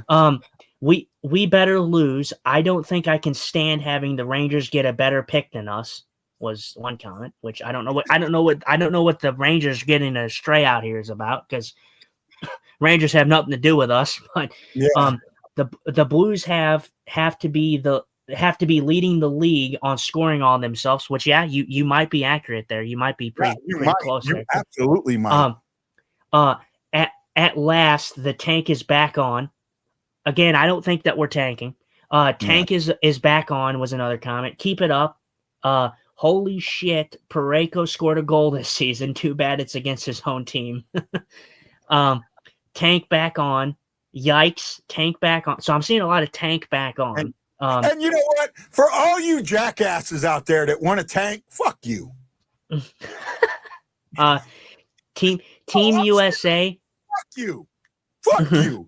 Fuck you and the horse you rode in on. And you know what?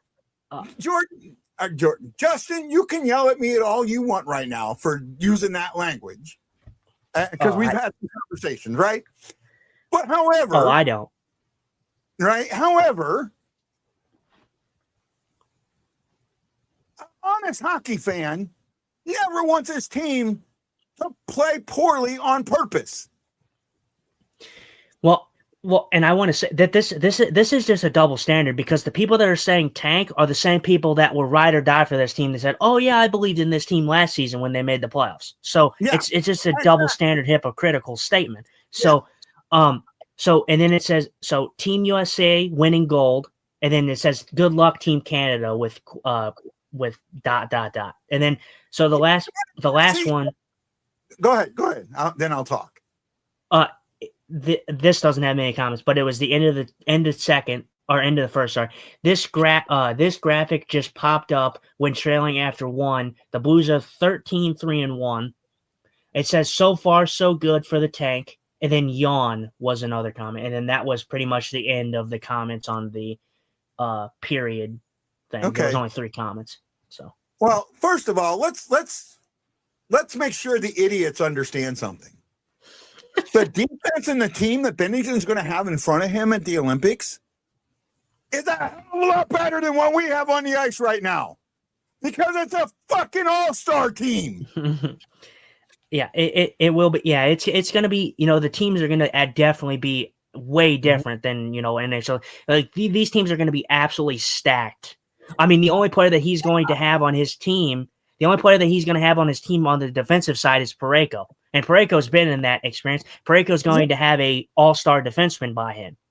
So I mean, I'm sorry, man. It's just I don't understand the thing. Oh, tonight is dog night at the arena, and they have dogs for adoption. Joey's got himself a cute puppy there. I love the white paws. He's very cool. Guy you name Socks. He's the guy you name Socks. That's very cool. I love me some dogs. My mom, she grew up with dogs. She's not a big fan of having dogs, so we have cats. Yeah. But I do love me some dogs. I do. I need me a bulldog. Man. I love them. I absolutely love them things. Look, come on, guys. Let's not be fucking total idiots. And I'm sorry I'm going off and my language is the sailor. Where's John Hefner when I need him? The sailor's out today. No, it's these fans that I want that high draft pick. Dumbasses. We picked amazingly well in the 20s. Amazingly well. I would say before the second period, though, I hate to stop you, ramble, but we should get to the likes and stuff because we have not hit on that. Okay, yeah, we haven't done that. I haven't done that yet. Okay, big thank you. Joe Hogan, my brother from another mother, my Penn Junction brother. Thank you. Chris Shockey. You know, we all know how I feel about Shockey, that jackass. John Hefner. See, there he is. He's watching. Samantha Robinson. A rose by any other name is still a rose. Aaron Nels. Aaron, who thinks we're legends, but he's the real legend. Lance, the man, the Scott. Tad Dieterman. DeAndre Campbell and E. Guido. Thank you. As we got a puck drop.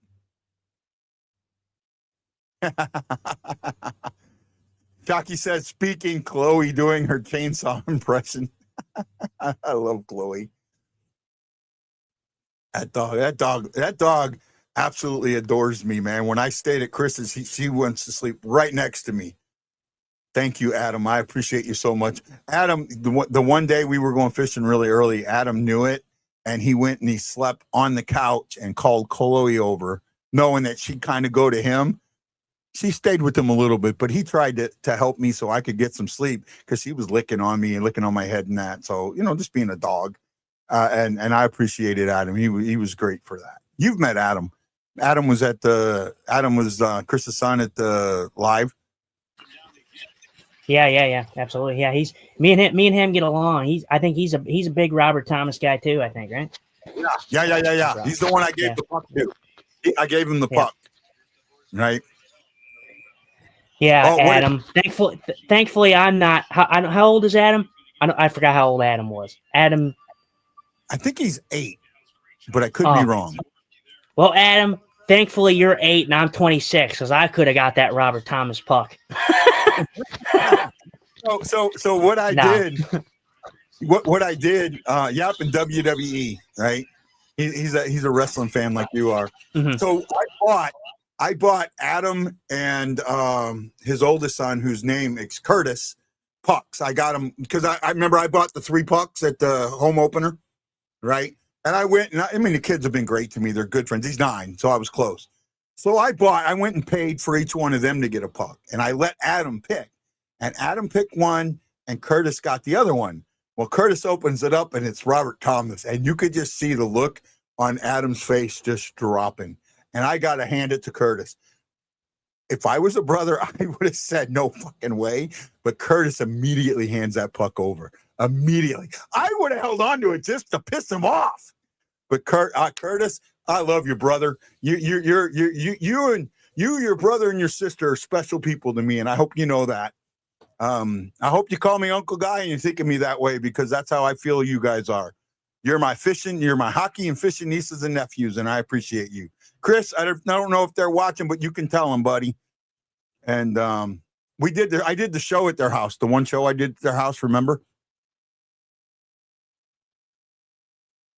Early in the season. Yeah. Oh, he mutes himself so he can listen to the game a little better. So that's why, buds. Blues on a power play. Come on, Blues score. Do something. Get it out of there. There we go. Get it out to Boberg. Down to Snuggeroon. Oh, he takes a shot. There you go. There you go. There's some pressure. I was gonna say, you said Blues on the power play. I said it didn't look like it, but now it did a little bit. Yeah. Actually, it looked kind of nice there the way that was done. Oh, Shin threw that in from way too far. You got to be right at the blue line when you throw that in. You throw it from there, nobody can get to it but you. And now it's right back in the corner trap. There we go. Get it out.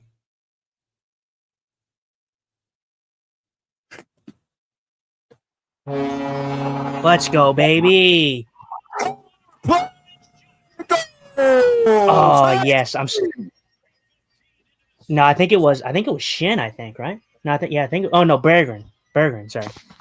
Berggren, yeah. Berggren. Yeah, Berggren on the rebound. Great play by Broberg to get the puck up top there. Or actually, no, it might have been Berggren that got the puck to Broberg up top for a shot. Broberg stepping into it and getting a shot on.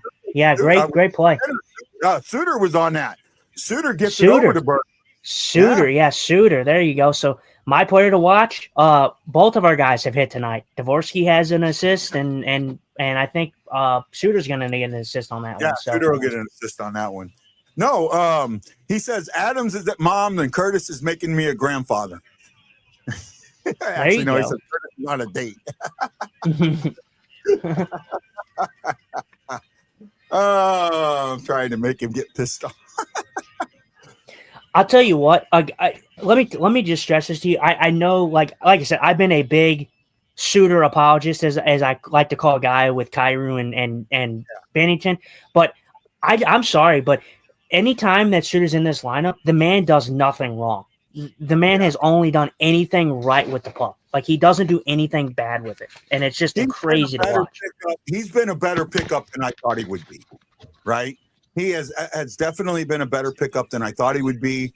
Both him and Bukestad have come in here and assimilated well. Yeah, what a play by Suter, though. This is great. He just gets enough on it, and he's looking at Berggren the whole time. So that's what he wants. Don't add to the population. He told him, don't add to the population, don't subtract from it. I watch Suter, and he's a guy that just has so much hockey IQ. Yeah. He's not a guy that's going to put up 80 points. He's a guy that could give you probably 20, 25 goals. And most of his points are probably going to come from assist. But that's a smart hockey player. I got to say, you know what I love about that goal? You know what I absolutely love about that goal right there? What? All the tank people who were going, oh!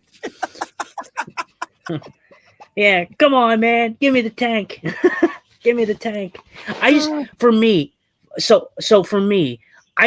Blues added at the deadline. I think the Blues have a better roster on paper than they did last year, and they made the playoffs. I don't know how you look at this team and you say, after all the additions that they made, that you're like, oh yeah, I want to see them tank. They literally have a better team on paper than they did last year.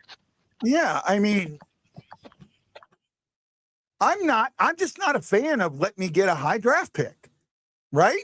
I'm just not. And unless you can get a Bedard or get a Celebrini or get a McDavid or, I don't know, some of the other like number one overall, or an Austin Matthews, right?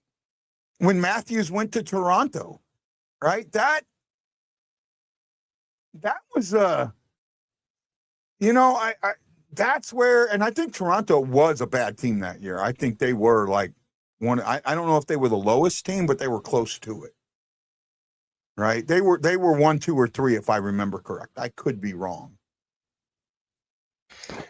Well, I'll tell you what, the thing that I'm looking for, because honestly, I'm not exactly like elated. Like, I don't think that McKenna is the clear number one right now. Because honestly, I would love for the Blues to get Ivar Stenberg and get Stenberg's brother. I really would.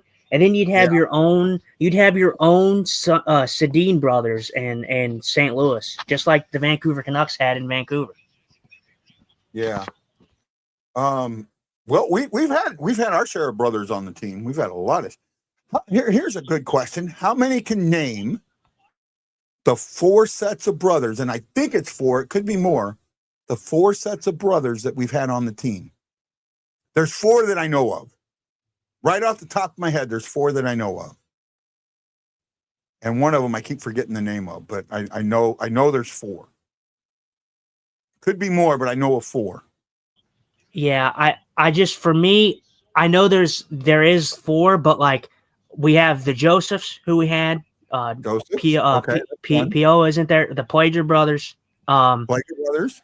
And then the other ones I'm not Sutters is not one of them, isn't it? No. Yep. So the Sutters. We had Ricky and Ron on the team at the same time. Yeah. So the Sutters. When Brian was a coach, we had Ricky and Ron on the team at the same time, and there's one more. And the other one, their name. I don't know. As soon as you tell me, I'm probably going to get it. But those are the three that I know.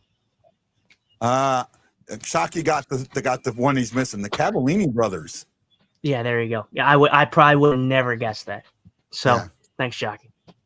Yeah, Prager, Suter, Cavallini, and the Olivers. Pierre, the Olivers. Sorry, Shockey. I'm not as old as you. Hey, you got to give me props though. I did get the Sutters, and I was not alive during that time. So, yeah, you weren't.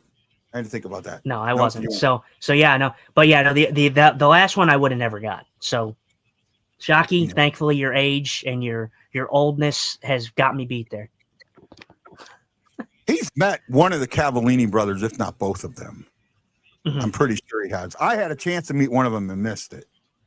I was at an alumni event. He was there, and I didn't know it, and he left before I got a chance because I wanted to get him on the show really bad. Right. Oh,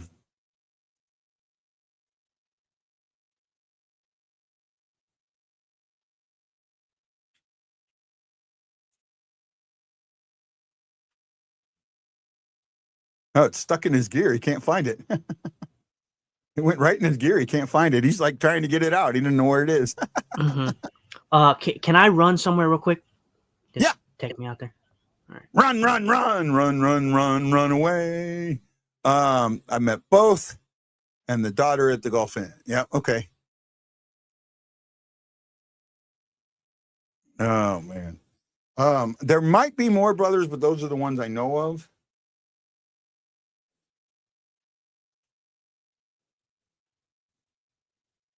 Yeah, I thought they put in, I know I've seen it before.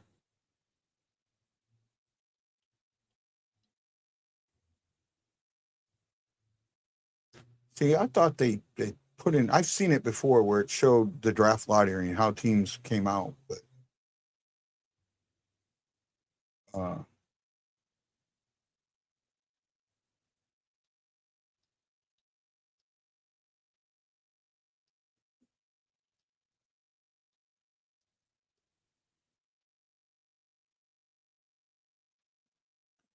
so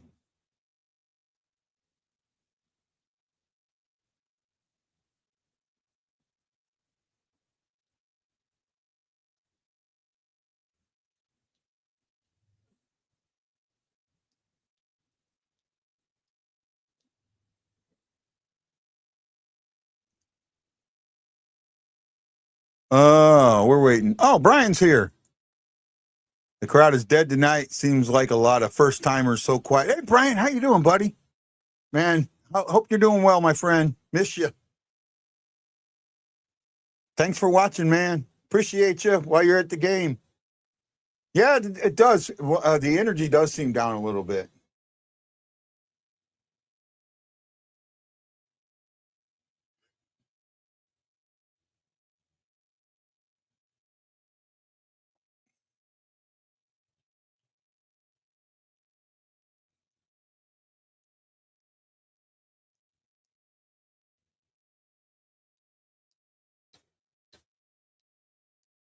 Oh, is he back?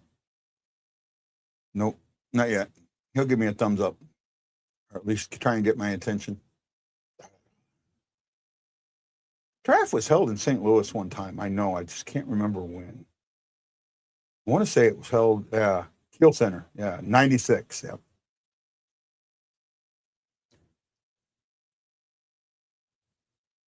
Just waiting for the thumbs up, bud.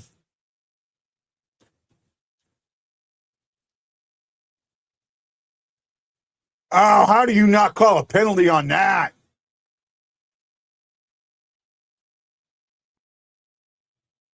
No, it didn't get cleared out.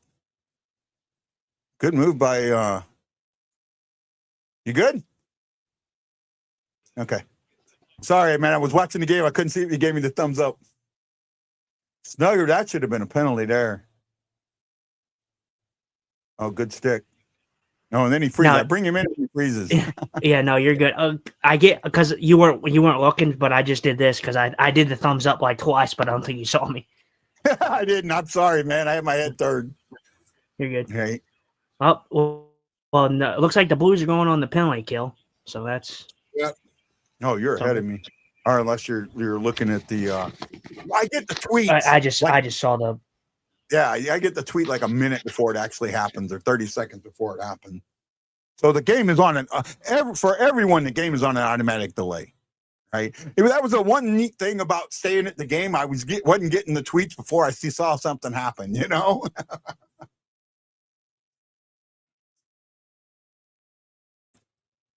Oh, how did he not get called for holding on that? He absolutely wrapped his arm completely around. How is Kairu's a penalty? See, there's where you talk about the consistency. I agree with that, right? I absolutely agree with that. Absolutely agree with that. Sister Jedi. Yeah. Yeah, no, I was not going to say anything. I was just going to let you take that one. Well, right. No, that. Oh, well, the tank is back on. that was bad. Because that wasn't. Because how do you not call the hold on Snuggerud on a breakaway? On a breakaway. Should have been a penalty shot. And then you call Kairu for a shit one. I'm with you on that one. I will agree with you on that one. That is, how can you not call the one and then call the other? Because they're both holding. Right? Like I said, the Blues must be the most inconsistent second period team, or there's something fishy going on. That's all I'm saying. Because the fact that the Blues are so disciplined, and when the second period comes around, it's like they forget how to play hockey somehow. I don't believe it. I do not believe it. Yeah, I know, man. It's bad. Hey, I'm gonna step away real quick. Okay? Yeah, okay. But that was kind of what I was saying about like the inconsistency. I mean, you look at the goal, or you look at the penalty. The Columbus player doesn't get called for holding on a clear-cut breakaway. Usually a clear-cut breakaway should give you a penalty. I mean, that should have been a penalty. I think pretty handily there, but you know, we'll I guess we'll leave it at that, I guess. Sorry, shock man. Just gonna have to should have been a penalty, but not for a penalty shot. Yeah, no. Well, even that, I don't even care if it's a penalty shot. I just wanted a actual penalty. I mean, that should have been a penalty, especially on a breakaway.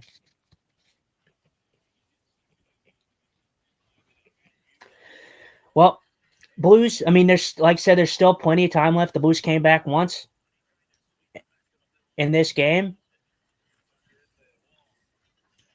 Blues in the zone, getting some zone time here.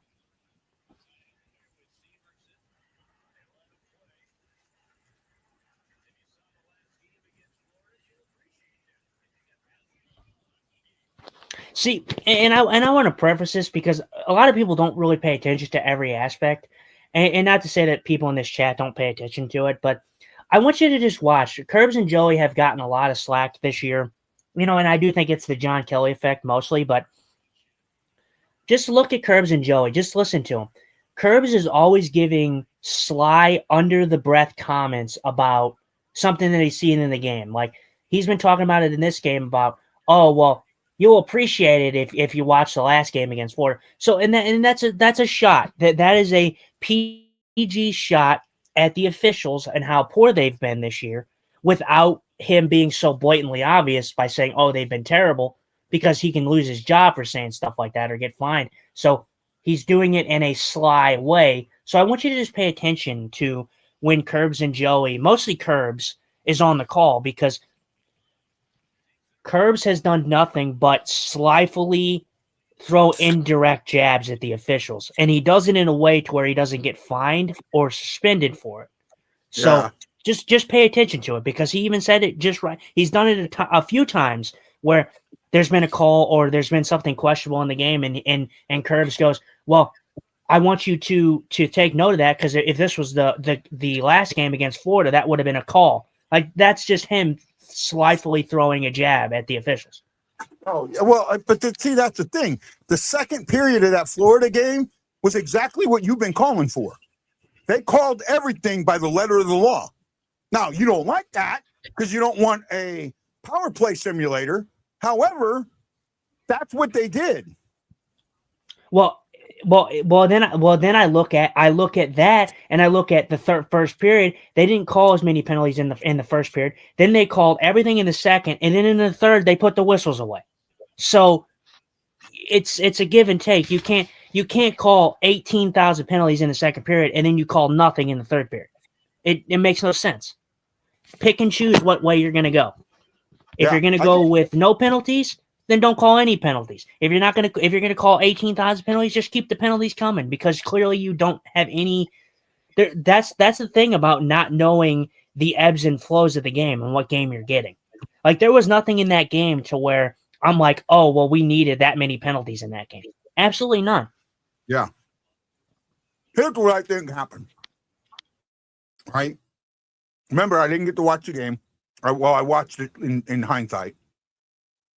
So after each period, the refs go back, and I think, I'm pretty sure that they get either they talk to Toronto or they have a referee's official there, right? You know, the guys in the box, you know, the official scorer and that guy. And I think they go back and they tell him, hey, you guys are missing a lot of stuff. You're not calling anything. Then, so they went and called everything. And then they go back in the third, and he says, you kind of overcorrected there. Or the second intermission, and then they come back and then they overcorrect the other way. That's what I think happened. After the second period, Montgomery had a lengthy discussion with the linesman. And then after that, they didn't call anything in the third period. Like I said, that's what I think happened.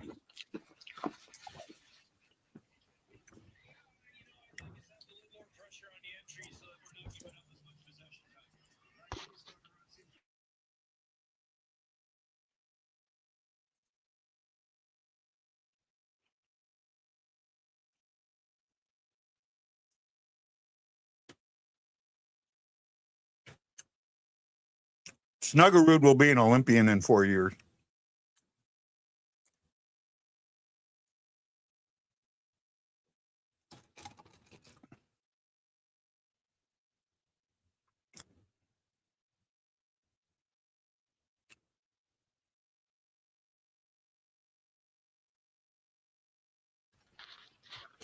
And this far, it's been pretty fine officiated. You know, it's been fine officiated.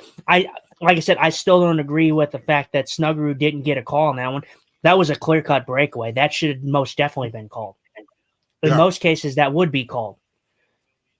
You know, when a player has a scoring chance like that, that's not acceptable, and why you don't give a penalty there. Yeah, no, I'm with you.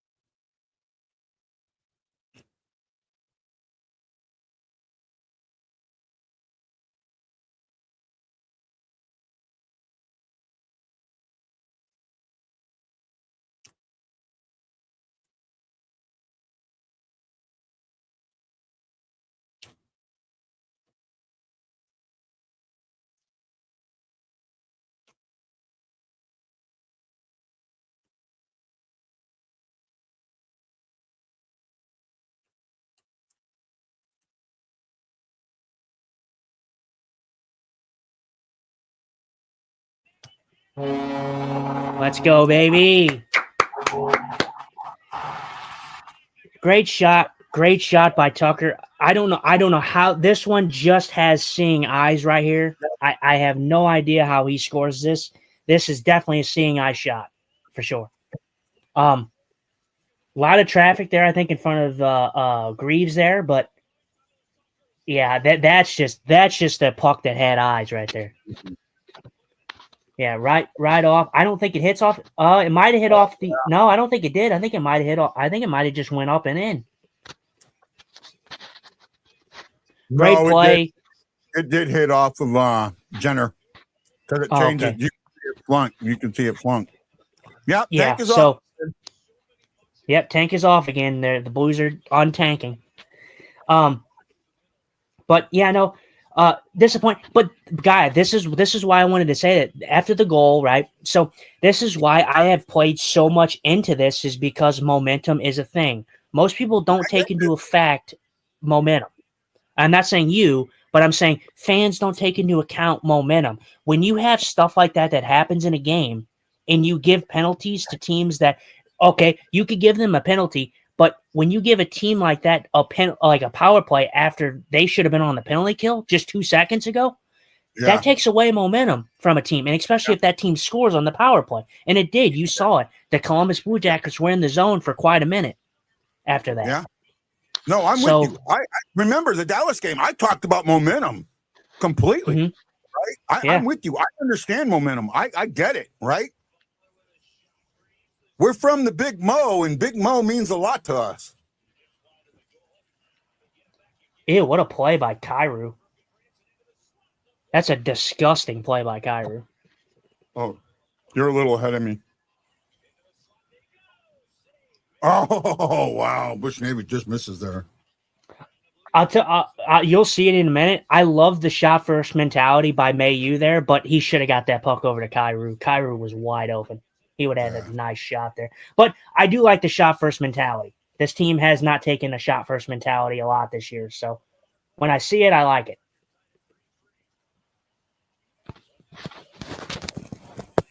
You're about 4 seconds ahead of me. It's fine. Oh, okay, yeah. So we're not too bad. But see, now you've learned the rule, right? It's based on me, right? So yeah, and you have to do that. I mean, it's not me saying, "Oh, it's my show." No, you have to have one person that it's based on. When you have that, when you know it's going to be one way or the other, you have to base it on one person, and that's why we base it on me. Does that make sense? Yeah, for sure. Yeah, I'm not angry about that. But Blues tied up. 4 minutes and 19 seconds left to go in the second period. So.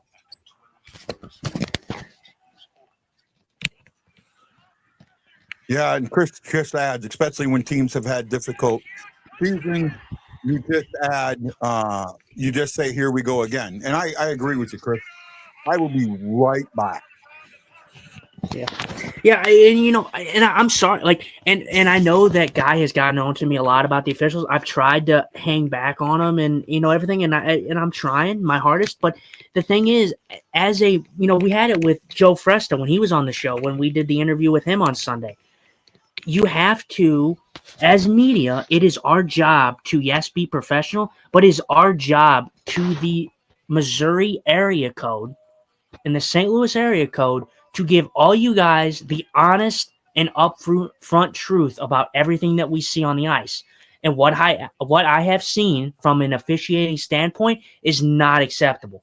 To my eye, to any person in the media, any person in the fan eye, you should have a problem with what we're seeing on the ice as officials. We're seeing not consistently officiated games. This is not for just the Blues. This is for Dallas. This is for a team in Colorado who we're rivals with. This is San Jose. This is Anaheim. This is all 32 teams in the NHL that have this same issue. And you should be angry if you're a fan because, not overly angry. See, this is the point that I struggle with because you just made it. All 32 teams are dealing with it. If they're all dealing with this, it should even itself out, right? But it doesn't.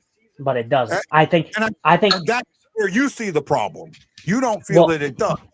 Well, and you see, it should even it out. And like I said, I'm kind of 50-50 on you. It should even it out. But the thing is it doesn't, because although if it's a problem for every single team in the NHL, then it shows me that it needs to change a bit. It needs to be better. So although I do agree with you, it's kind of 50-50. Like, oh, it's, every team has to overcome it. But then again, every team needs to overcome it, but every team having to deal with it is something that they shouldn't have to deal with. Oh, well, thanks back on. Ferguson makes it 4-3. That's like our thing this year. Just tank back on, tank back on. Yeah.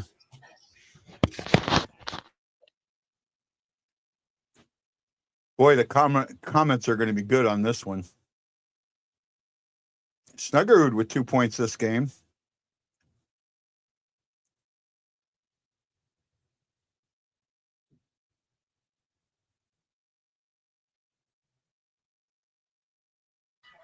Yeah, I don't think this gets touched. I think this was just cleaning in.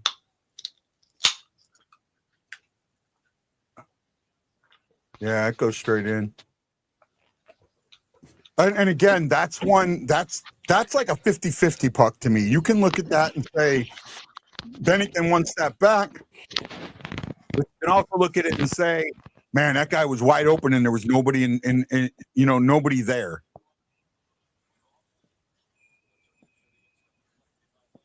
And Shockey makes a good point on what you're talking about. He says there's teams that can handle it better than others.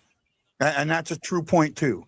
And I'm talking about the inconsistent officiating, right? And I get it. Well, yeah, and I agree. Some teams do handle it better than others, but the thing is my thing is they shouldn't have to deal with it, though. I get it. Calls are gonna happen. Tic-tacky stuff is gonna go. But I'm just talking about in the grand sense of things being so, like, the really, really bad calls. The absolute really, really bad stuff. And we've seen a lot of it this year. We've talked about a lot of it this year. Like the ticky-tacky stuff, like, fine.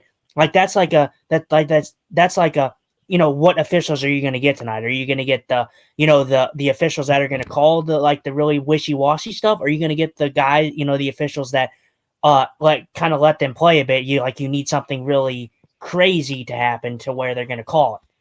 I kind of just think it there's different styles that are officiated, and I think that there's not enough officials that are really on the same page. I feel like a lot of officials are not on the same page. I get you. I mean, the Blues have had a good period. They've had a good period. Well, and this is the third time now that the Blues have went down by one. Can they strike back again and get back in this game? They've came back twice. Can they come back a third time? We shall see. Yep. I'll tell you what, though, I will say the offense has shown up here as of recent stretches of games. Like this has been pretty much the most amount of goals that we've seen from this team in a stretch for a minute now. So yeah, it's nice to see the offense finally. I've always felt like that our biggest problem was not goaltending or defense; it was the offense. Now, I used to say, you remember I had the 5 areas of hockey, my level of concern, and I always had goaltending at 5. That has moved up to 4, right? But it's tied with defense now, right?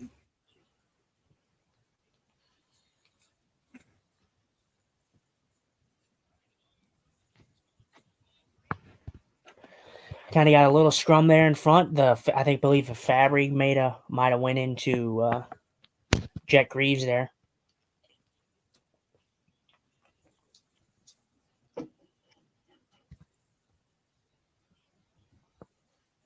.152 to go. Shots are 9 apiece, 19-16 for the game.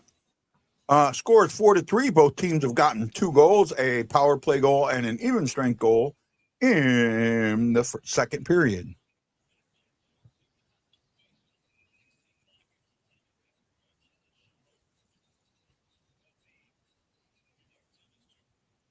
Man, that's another thing that I don't like. I don't like the face-off stuff. I think that I don't understand it at all.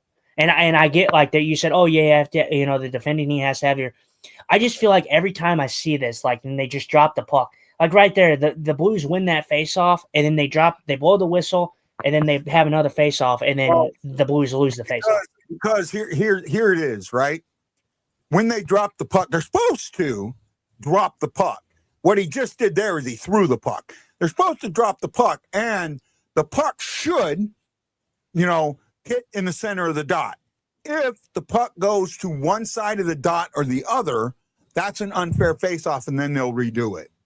So they're looking at where, and a lot of times when they first drop becomes an unfair where it hits on one side or the other of the dot, that is where they will, what he just did, threw it. But if you notice, when he throws it, it bounces straight up, and it's not really a faceoff. It should be just a drop. Just a drop. Just let it go. Don't throw it. Just let it go. I just feel I just feel like there's so many times where I see that. Like, obviously it's magnified when you're like a Blues fan and you're watching it. I just feel like there's so many times the Blues will win an offensive zone draw, although they'll call it back and then they'll lose the next draw. It's so infuriating. Well, here's the thing: if in an offensive zone, it is. Oh, Suter just got hurt. Oh man, what a great try there by. Yeah, and the ref, and he's barking at the officials because he gets high sticked and no call. Right there, great, good play though. Almost a goal there by Suter. I think Suter gets high sticked, and that's why he isn't able to get that puck in the net. Yeah, because I think he had the goalie beat. But yeah, disappointing there. I'd love to see them show a replay of that here in a minute. Yeah, and that's where you talk about the inconsistency of what's going on, man. Right? I love it. They pan to a guy in the crowd with a ref costume on. Oh, let's see. Here it is. Yeah, he takes a stick right in the face. Yeah. He takes a stick from Marchenko right in the slot there. Suter's pissed. Yeah, Suter he's so mad he's on the ice talking to the official right now. And the official saying he didn't see it, but he was right there. Right? If a guy here's the thing. You may not see the high stick, but if a guy's head goes back like this, something happened. Throw the penalty and then go back and look at it. Well, the thing is Suter's the only Blues player in front of the net. And in this play, Suter, I think he has the goalie beat. When he gets that puck back, he has the goalie beat. And then Marchenko, it almost looked like it was intentional from Marchenko. Like, not like overly aggressive, but if you see him, he's like right there. And then you see his stick fling right into Suter's face like it was intentional. It looked pretty intentional to me. But I'll let you take that one over. I think it should have been a penalty, but I mean, no, it should have been a penalty, and you're right. They have been calling this game very inconsistently in the second period, and it has favored Columbus. However, you got to overcome that, right? And I get it. I get what you say about officiating. Problem is, in some ways, both teams are dealing with it, right? And I agree that officiating needs to be better, but I'm not going to blame any loss on an official. I just, Oh no, I don't know, and I don't think this game was lost. The game's not over yet. The Blues have came back twice already with down by one. My thing though is like I said, my thing like in these games it stems from momentum. Although they killed off the power play of Columbus. Or no, they didn't. They get that call. This was like 2 seconds after Dvorsky gets held on a breakaway. So that's kind of how I view things. Like if Dvorsky gets that call, if he gets the beneficial of that call, Columbus is on the penalty kill instead of the power play. So they don't get that power play. They don't score. They don't make it another 1-goal game. And then if they, like I said, they should have called the Suter penalty at the end there. That was most definitely a penalty, and it should have been. But like I said, it's not going to be the main reason they lose. I think the Blues have played a pretty solid game in this one. No, they have played solid. pretty fun game. At least it's been fun. And Saki says, I give him the benefit. It wasn't intentional. He went for a stick lift and miss. Okay, benefit. I get that. I do. I in that, I don't feel like that was intentional either. I do feel like he was going for that. And Scary fell asleep after the Rumble, and now he's back. So I can see that. I can see that in a sense, Shockey. But the thing is when I looked at it though on the replay, it doesn't look like he's lifting his stick. It doesn't feel like he's lifting it up in a vertical motion. It seems like he slyly kind of taps his stick forward, so like a forward motion instead of an up and down motion. So that makes me think that. I don't think Marchenko is a dirty player, and I'm not saying he did it on purpose, but the way that it happened, the way that it looked like instead of him actually doing a stick lift like you said he was doing, I don't think it was. I think he did a forward motion instead of a stick lifting motion, which is an up and down motion. He did like a forward motion. But like I said, either way, whether it was a stick lift attempt or just him lackadaisical on his stick, it still should have been called. That's pretty much what we can all agree on, I think. But then again, the Blues can come back in this game. That call is not going to determine this game. They have still a full 20 minutes to play. So, yeah.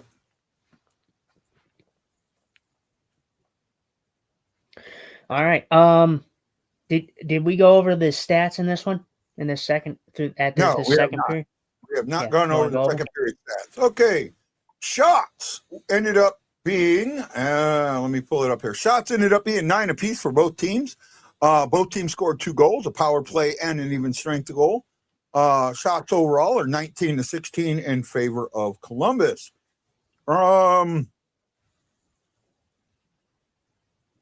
Columbus attempts are pretty close. The Blues are at 24 or 25 attempts.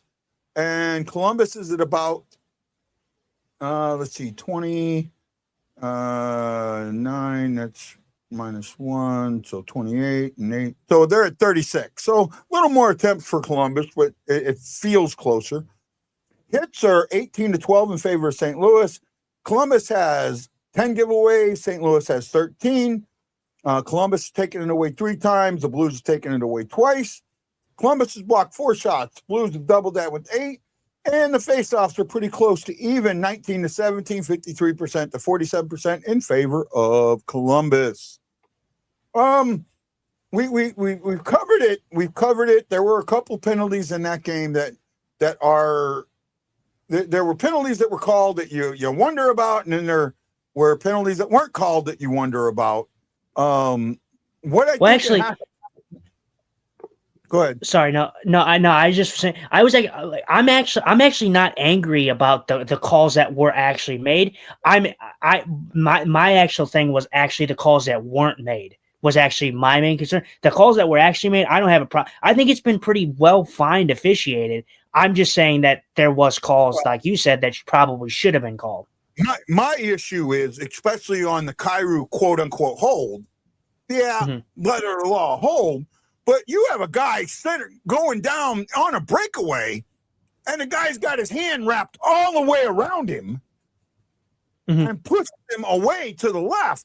And you're not going to call that a hold, but you're going to call a guy getting turned with a glove on his shoulder a hold. So you can't call one and not call the other. So if you're not going to call the first one, how the F do you call the second one? So that's that's that kind of balls into the whole consistency thing. We saw one on the other end that wasn't called, and then you see it 2 seconds later. And my thing is the quickness of how you see these plays develop. Like you just said, Snuggerud's on a breakaway. He gets held clearly. He should have been called. And then not even a minute later, you see the same type of thing, not on a breakaway, but you see a hold, and then you call that hold, but you don't call the first hold that you see. And the other one was on a clear-cut breakaway. So that's the consistency problem that we've been having a problem with. If that's not a penalty shot because he didn't get a shot off, it's absolutely a 2-minute penalty, right? Shockey was saying that earlier. He said that it wasn't. He didn't have enough steps to make it a penalty shot. He only had enough to make it a 2-man penalty. And I'm fine with that. It should have been a power play. It shouldn't have been a penalty shot. I agree with that. But power play, now most certainly should have been that. Well, there we go. We just got number 3. Lou Holtz, the former Notre Dame coach, has passed away. Wow. Oh my goodness. Yeah. Wow. That's a big one. Man, I mean, I'm telling, isn't it? It's like it's crazy the fact that when you see this, that you can literally, like when you see a death, and it's sad to think about, but when you see a death, you're literally like, man, who are the other 2 to go? Because it's always in 3s. They always seem to go in 3s. Yeah, it's so weird. The celebrity deaths. What feels like is they get reported very quickly. When one dies, they report the next ones really quick, and that's what I feels like happens. Right, but yeah, Lou Holtz is. I will always remember Lou Holtz, and I'm not a big Notre Dame guy in any way, shape, or form. However, Lou Holtz, and I do remember him a lot from game day, and the fact that he would always pick Army over Navy because I think he coached for Army, but I could be wrong with that. Pretty sure he was on game day. Maybe I'm mixing him up with somebody. I thought, no, he was on game day for a while. I'm almost dead certain of that. Am I wrong? I am not too sure, my brother.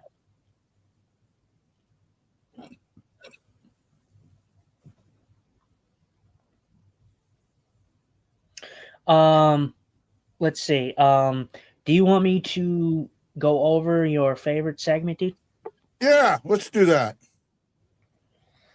All right. Let's see. Okay, wow. None of the Tyler Tucker scoring didn't get any comments. Well, that's weird. Wow. So I'm gonna go back because I'm sure I'll be able to do it quickly. So all tied up. Actually, no, there was nothing really on that one. The only comment that was on the tied one was Blues. Columbus regains the lead. Someone said Aaron Parker said refs are effing bums. Okay. All season long, it's the same. They win one game and then they go on to lose between 3 and 5 in a row. Today will be the first of those, and against a team that's coming off playing yesterday on the road. Okay? Long comment. This time our D is behind their players. The last time our D was screening our goalie, figured it out. Okay? Falk just decides to leave the guy in front and skate to the guy in the corner. The PK is awful. Can someone do something about these terrible calls? What about the non-calls? That's something that we touched on. What about the non-calls? Okay. Another one. Refs are always play on until it's an opportunity to call a penalty on the Blues. I don't agree with that. I don't either. Horrible officiating, just horrible. How do you miss the obvious penalty on the Blue Jackets, but then call this F shit? So that was this was on the Kyrou one. Everyone, yeah, I can see that. Refs are so effing terrible. It's beyond insane. So I'm glad that I'm getting some backup here. I'm glad that I would say I'm pretty calm. I'm not angry or nothing, but I do think that I'm glad that people are seeing what I saw on that one. And you saw it too. No, hold on. I get bad officiating, okay? I just don't harp on it. That's the difference, because everybody deals with it. I don't like it, but it is what it is. So it's not that I don't see it. I just try not to harp on it. That's the difference there, and I just wanted to throw that out there. And the last one was pack it up. That was the last comment. So then we get to Severson scores. Columbus gets the lead back. He said the first comment was just too much room. Next one said, all right, Benner haters. He should have had that one. So that was someone coming in saying, to the Bennington haters, all right, Benner haters. He should have had that one. So he's pretty much saying the people that are in denial that Which Bennington's had a one? bad year. Which The one? last one that went in clean. I call that a 50-50 puck, right? Because that guy shouldn't have been that wide open. There was nobody in front of there. Nobody had him, right? So what are you missing, right? I could see that, but he also was at the blue line. I can see how it's 50. I can see how people can say that, but the other three, not so much. The third one, I think, first of all, if Jordan Bennington is sliding and moving at that point. If Jordan Bennington is set, he possibly has a better chance at that puck.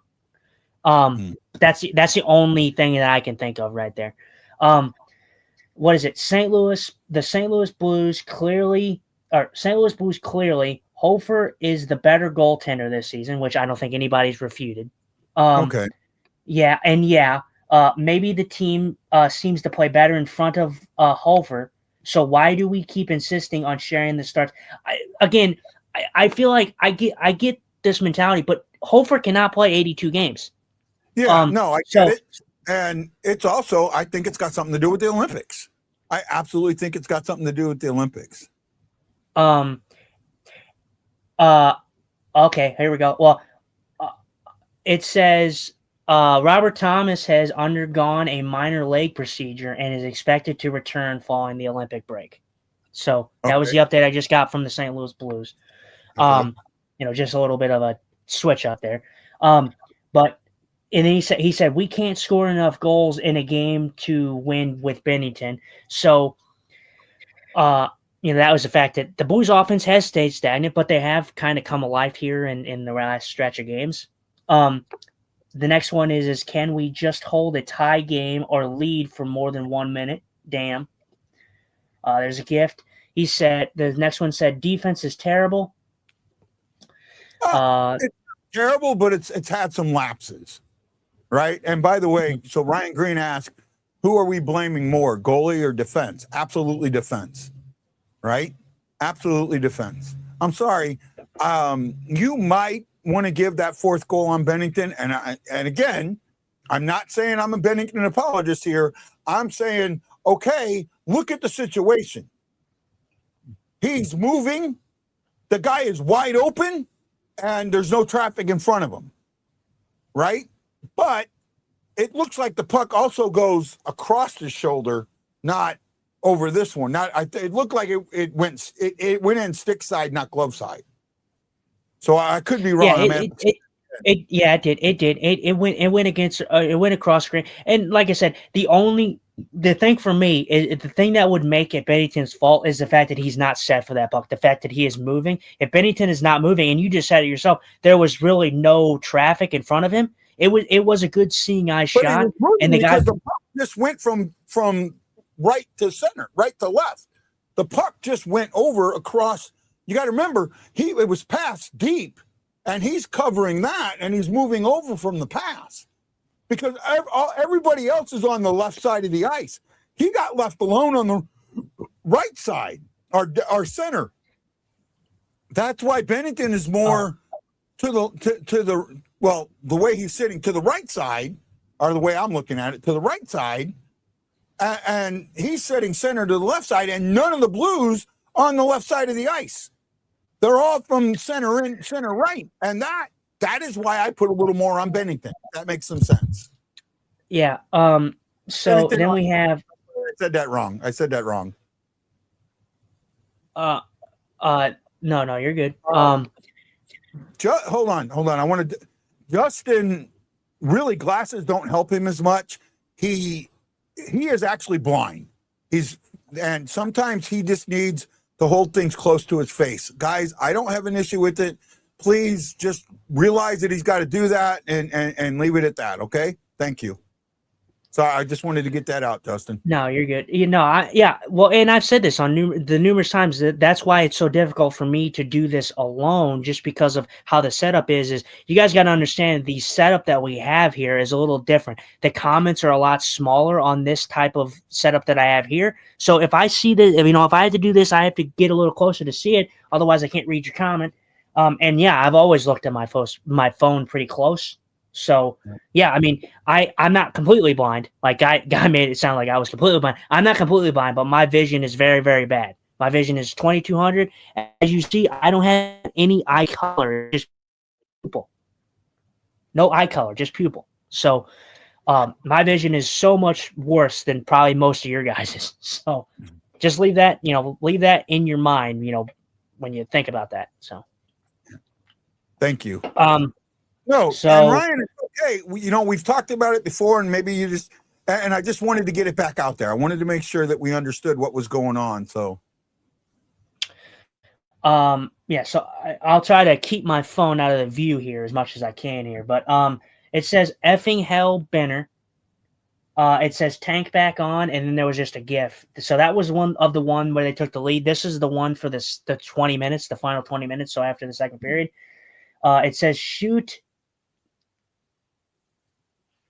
Okay. This one says shoot these refs into the sun. My goodness, was the first comment. So yeah. um, Puck drop, by the way. We're okay. Yeah, it says keep starting Bennington for the tank. that's people that don't understand hockey. I'm sorry. The majority of people who say shit like that do not understand the game one bit. Mm-hmm. Yep. Well, I missed a few comments, but still good. Still good. I always love that segment where we get to read those comments. So I thought that was going to be a trip. He got away with it. Tucker got away with the trip there.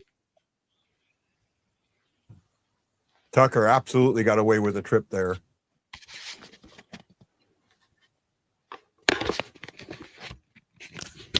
Well, by the way, I showed this graphic. Columbus is like minus 22 in the third. They were even in the second, minus 22 in the third. And I think the Blues, when trailing after 2, are like 113 and something. I know it's bad. They just said it, but Columbus sucks in the third. So maybe that helps us a little bit. Yeah. Well, like I said, this team, like I said, I'll get a slack for it, but this team has shown effort. They have not gotten the success that they would have hoped for and the wins that they probably deserved, but they have. That doesn't mean that they played bad, and I feel like that's one thing that gets lost in translation. Everybody says, "Oh, well, the Blues are playing bad, so every time that they lose, they deserve to lose." That's not the case all the time. No, not always. So the Blues are 1-21-1. In the trailing after 2, leading after 2, Columbus is 18-1-5. But like I said, their third period is worse than, almost as bad as our second period. Almost, not worse, but almost. Well, and I want to put this as a pref. Where did the Blues I'm not going to say they deserved to win, but did the Blues deserve points in the Dallas game? Yeah. Yeah, absolutely. they deserve points in the Dallas game. Did they deserve points in both games? They deserve points in both of those games. They didn't get them. So there's games that teams can play well and just lose. That it just happens. It happens sometimes. So Columbus in the third is minus 22, and the Blues are minus 10. In the third, Okay. the second, Columbus was even. We, on the other hand, like minus 25. I gotta use my fingers to count it. The number's so big. We're probably like 25, like minus 25. Minus 27. 27. That was close. Yeah. Yeah, no, second period, and like I said, it really does. The second period has definitely been a struggle for this team, but we got them a little beat in the third period, so hopefully they can take advantage of it. Right. Well, just get in there and win this one. So you're saying we have a chance? Yes, I'm saying there's a chance. There's a chance.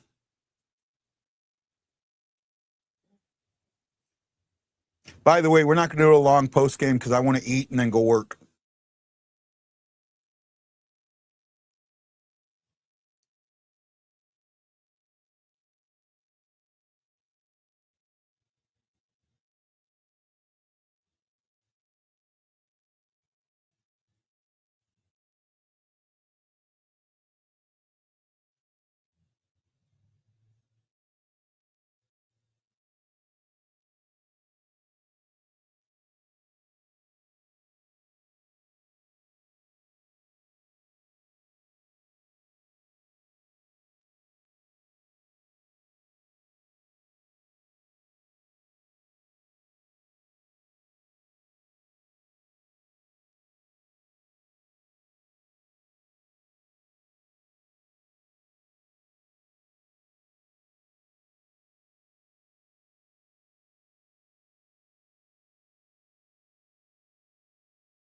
Man, Chris, that Lou Holstein, that hasn't even hit any mainstream yet. You're like way ahead on that one. I'm not even seeing anything on that. I'm seeing nothing on that. Wow.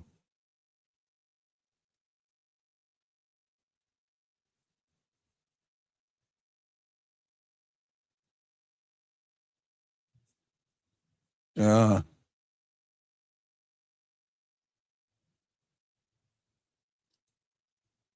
Did you know we actually got O'Reilly from Boston, not Buffalo? How did that happen? I don't know. PM me on Messenger. I get you involved with my cousin, and I got guy. Oh, yeah. I want Jason. I was gonna tell you. When next time I come home, hook me up with your cousin so I can go do some fishing with him because I know he's more in St. Louis than Chris is. So when I can't go to Chris's, I could go out with him. So hook me up with him a little better.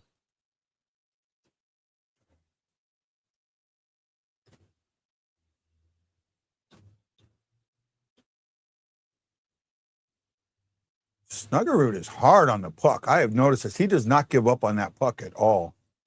Ah, Sonny just missed it on the backhand. Sonny just signed a 2-year deal with St. Louis, though, so it might be harder to trade him now. I think he signed a 2-year deal. Oh, nice shot, Kairu. I'm seeing that a lot. I'm seeing that a lot from Snuggerud and Kairu and all that. They're getting that puck to them, and instead of just dilly down and around with it, they're taking them one-timer shots, and I'm like, Yeah. Blues kind of getting some pushing here. They're pushing a bit, so I like that. They're not sitting back, trying to be aggressive. That was Snuggerud.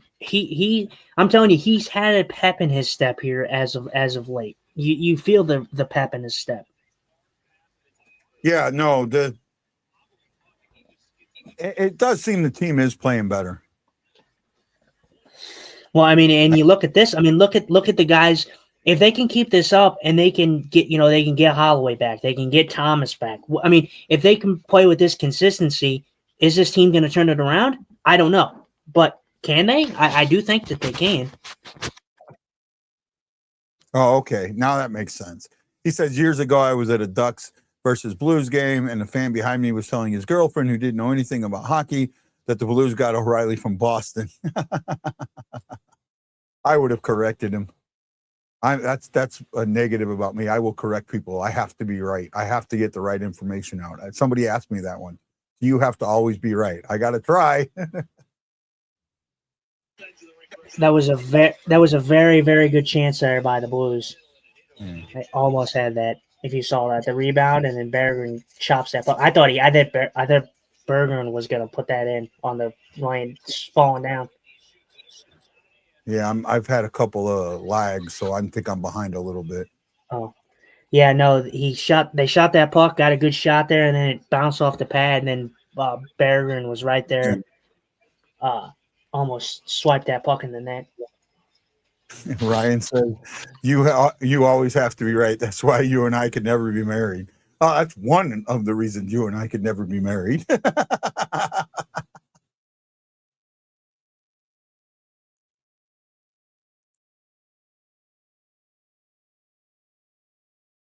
Oh, Columbus Blues going on the power play here.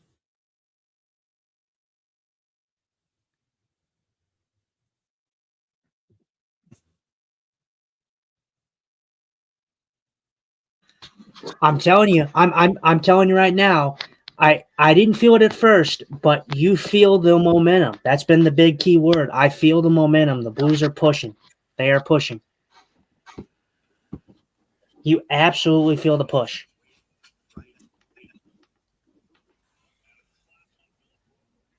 Slash on Marchenko, right? Or not Marchenko, Marchman. Yeah, I mean, if you're watching this game in full time, real time, you feel the energy shifting in this game. Yeah. You feel the momentum shifting. So hopefully the Blues can get one on the power play. It'd be nice. Still haven't seen it add up. You still haven't what, sir? I haven't seen any information on Lou Holtz passing away, and I've been looking for it. Looks like Shockey might be the inside man. He might be the guru, Yeah. as we say.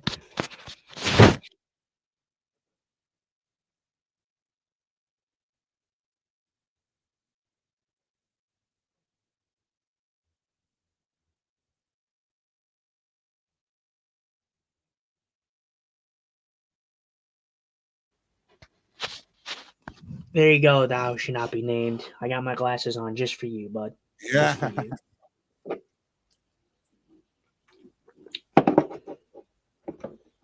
What am I looking at right now? I'm getting. Oh, there we go. I think I was getting a emergency message on my TV for some reason. Our monitor. All I'm seeing on Holtz, because I'm looking it up, is that he's in hospice care, not that he has passed yet.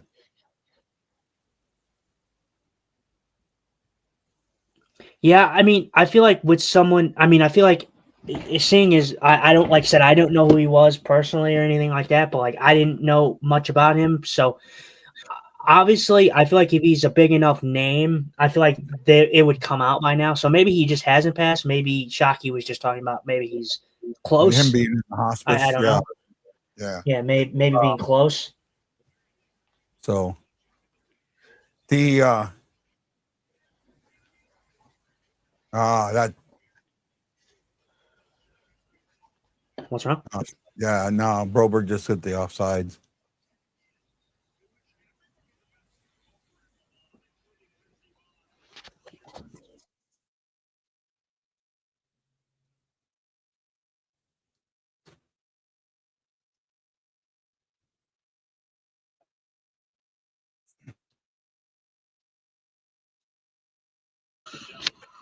Andy Strickland, and they just talked about it. They said that was a generous slash that we got there, and it had to probably go back to the non-call on Suter from the last period.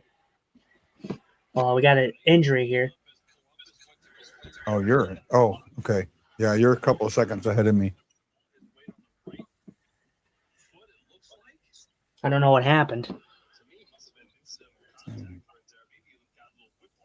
Okay, so we retract the information that Lou Holtz has passed.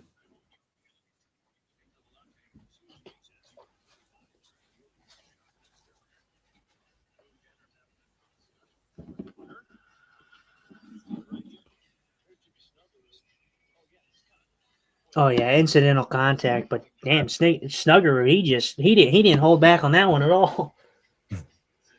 Yeah, Snuggerud's not even look. But I'll tell you what, though, he looks like he has like eyes in the back of his head, though, because Snuggerud does kind of line up for like a hit, like he knows what he's doing. Yeah, he didn't. I mean, he didn't know he was there, but he was bracing, and I think he was like waiting to see if somebody was going to be there. You know.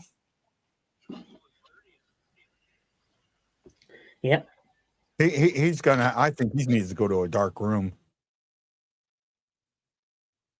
Oh, Dvorsky wins that one.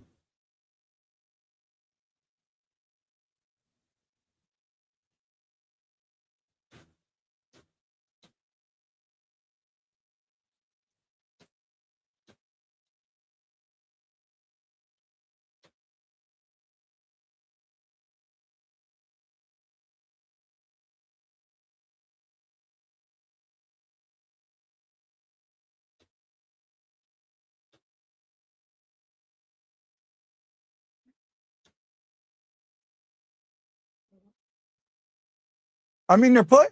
This isn't like games we saw earlier where you and me were sitting here going, "Oh, this effort, man. Where's the effort?" You know, they don't want to be here. They're not playing like they don't want to be here, right? They're playing like they want to be here. They're playing. I mean, the effort is there. You know, you look at this. You know, the power play right here. This is not a bad power play, right?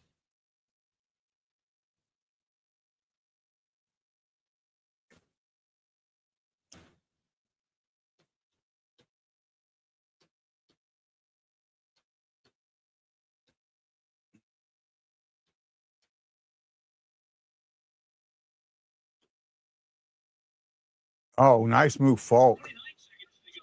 Yeah, they have made this power play. This has been probably the best looking power play that they've had all night. Yeah. They've moved the puck. They've moved the puck well. The Blues are at their best on the power play when they keep it simple. If you keep it simple, you can't make many mistakes. Just keep it simple, It's and the my Blues have kept it my simple on issue this with one. the power play is a lot of times it either gets against the wall and they lose it, or they don't even get into they don't even enter the zone. You know, they it goes in the zone, comes right back Mhm. out, and or you know if they don't get on the cycle quick enough. You got to get on that cycle. Yeah, I mean you got to get on that like right away. Like sometimes against the board, it feels like you know they're just standing there waiting. They're not really trying to make it move, and you're wasting time. Right?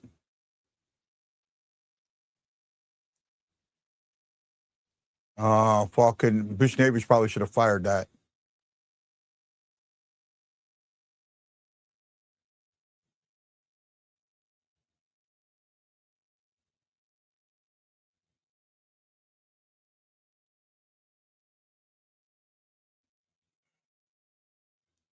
Well, they're not going to score on this power play, but they've at least had some looks and got some shots. 7 shots on the power play, 1 for 2 tonight. Yeah, that was the best power play that they had, like looking all night. I mean, the one they scored on, they weren't really in the zone. Yeah, And then they just kind of came in. It was on a rush play, pretty much. But yeah, that was the best looking power play as a full. But like I said, the thing about power plays is just because you don't score on them doesn't mean you can't gain momentum. You got to take that yeah. power play I that you mean, had with good momentum and keep with it. yeah. No, I agree. I agree. I absolutely agree. And I do feel that the Blues have pushed in this period. I feel like they've done a pretty good job at pushing and not playing passive in this period. Shots 24-20 or 24-19 in this period. Yeah, About Blues taking halfway. over in the shot, and that's what you need to do when you're behind. Get shots on net. You know, 2 power plays, 7 shots on goals. I like that. You know, I think they had 3 shots on that power play, or maybe 4.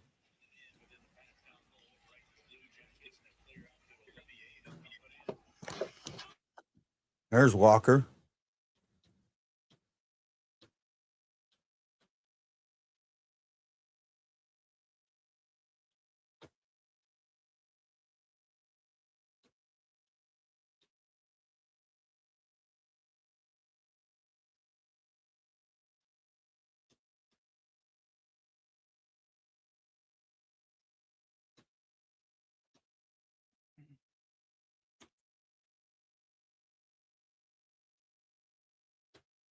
Oh, by the way, we might be doing a show tomorrow since we're doing a game on Monday.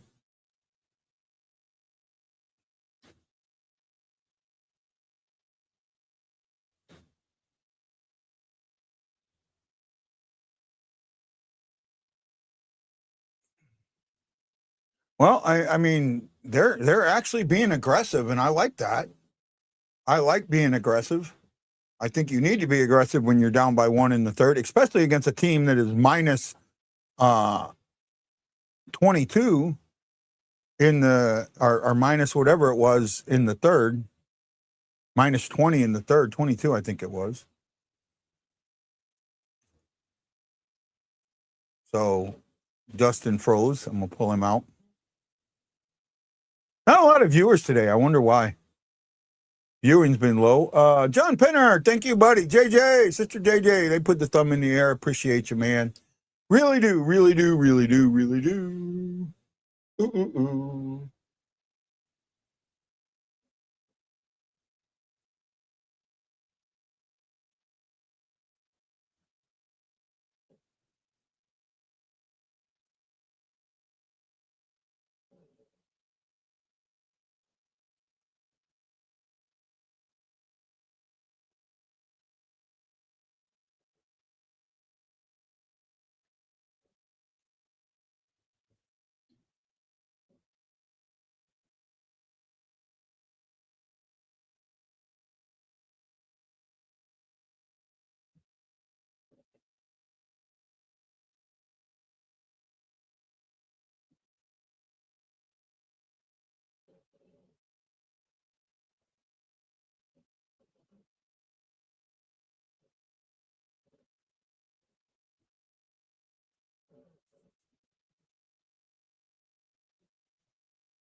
We're at a commercial break. Hopefully Justin will be back in a moment.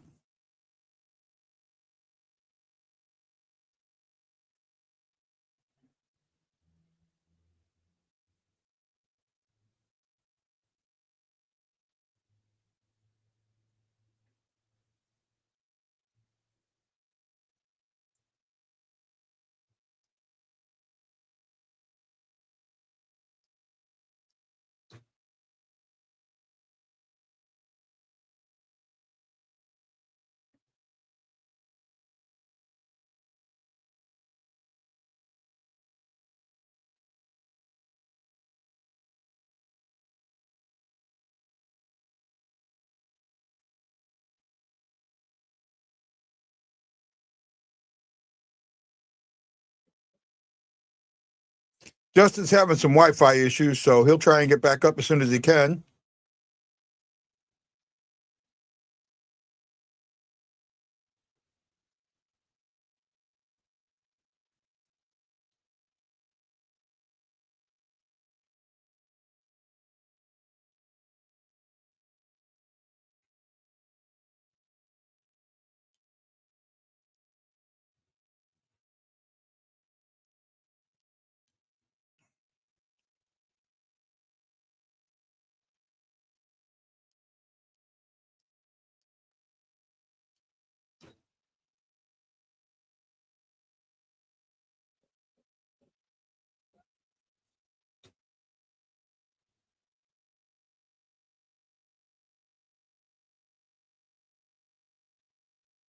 Got 8 minutes to tie this up.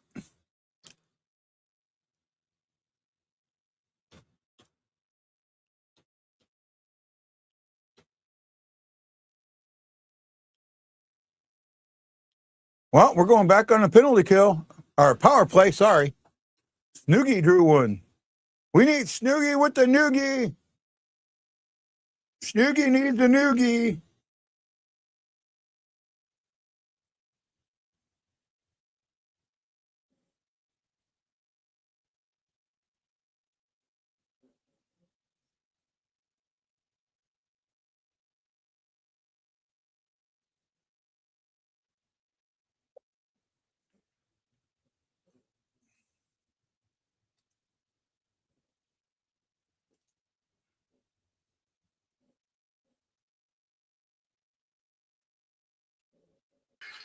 There we go.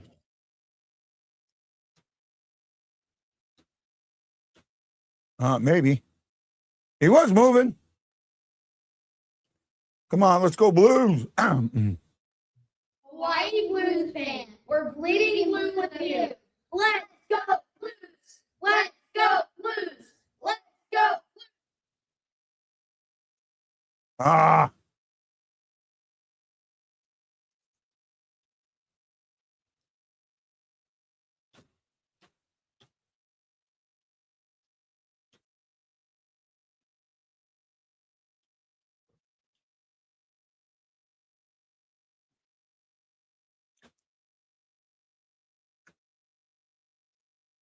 Oh my goodness. Come on, boys.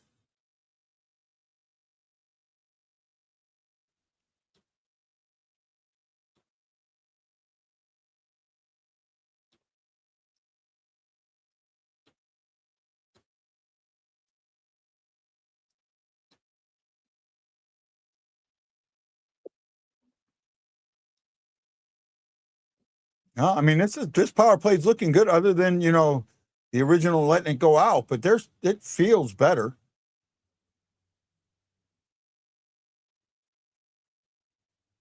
It feels better.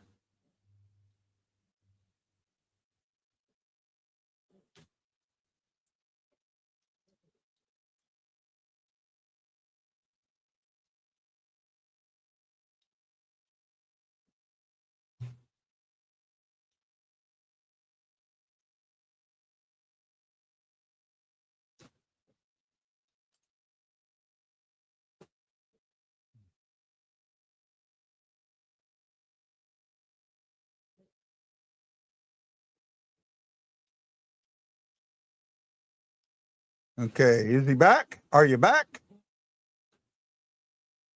soon as I put him in, he freezes. I'll leave them frozen for a second. I'm running into some internet issues too, so probably a little farther behind than I wanted to be.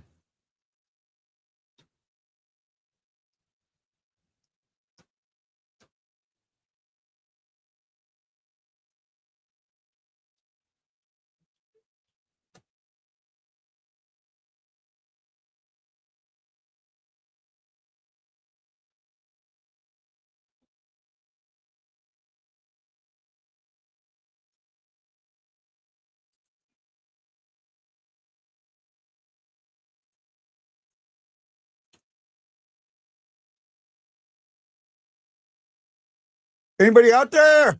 Hello? McFly, hello?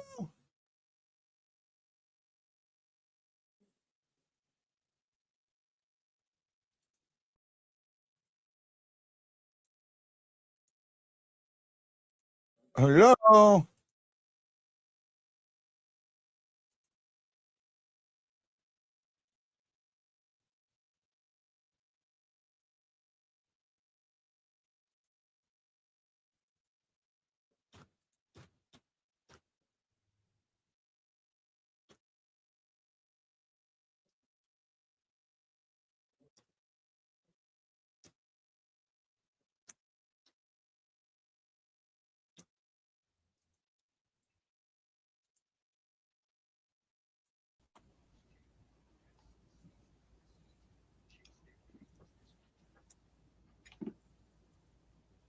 My God, am I live? Yeah, I think so. I had something else going on. Yeah, it looks like you're back. And then he froze again.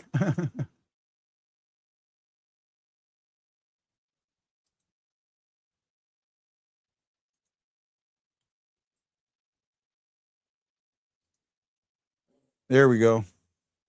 I don't think it was all bad, Scary. They got 2 shots on goal.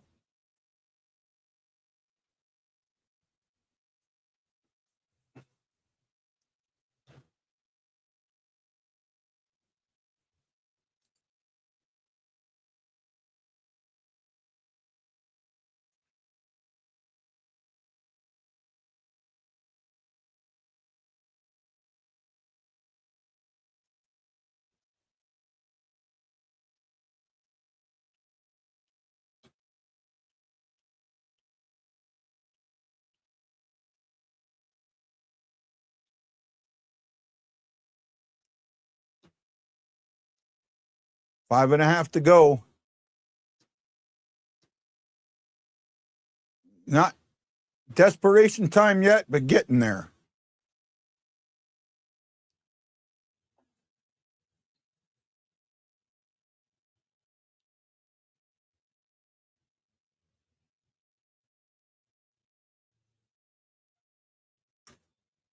Dustin's having some issues with the tablet. He's trying to get it fixed.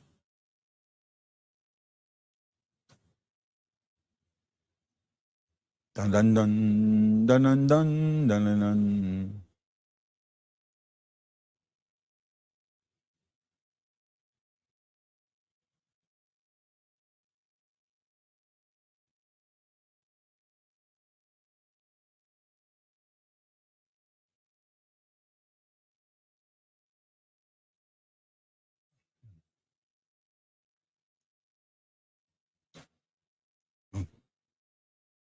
'Fish Navy's in front, just misses. Come on, guys.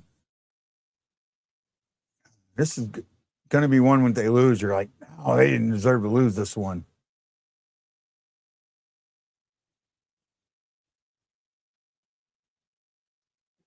They blow the whistle. Oh, man.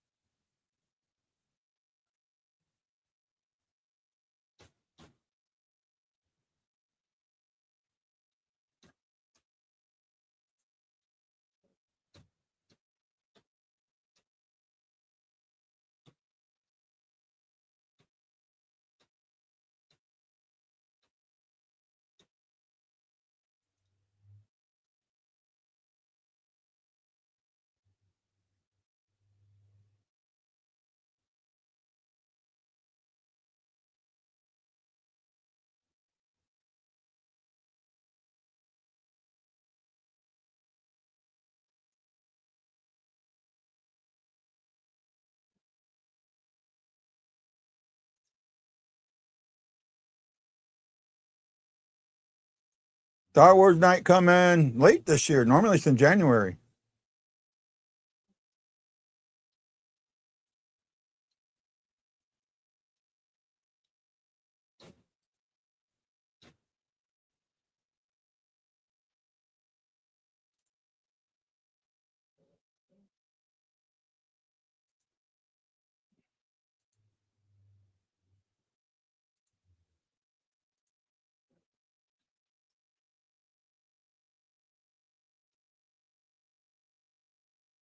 Sunko should have got that the Dvorsky.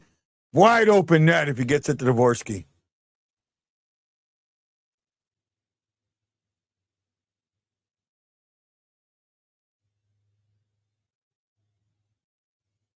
Maybe he didn't have that pass. I see it now. Maybe Rudzinski might have taken it.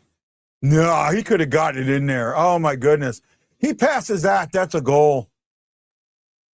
That's one of the times. Blues have 15 goal shots this period.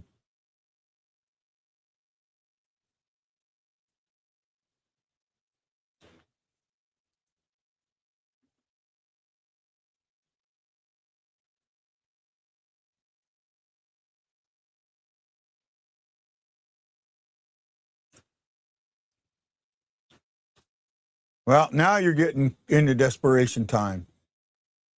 I'd say under two. Well, you're almost into it. Under 2 minutes is desperation time. You have definitely played better this period. You've gotten the shots, but you got to finish. Got to finish.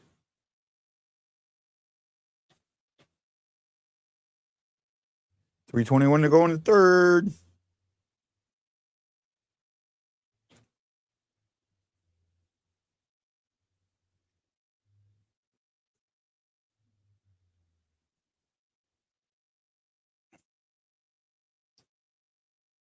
You pull them when you have control of the puck in their zone.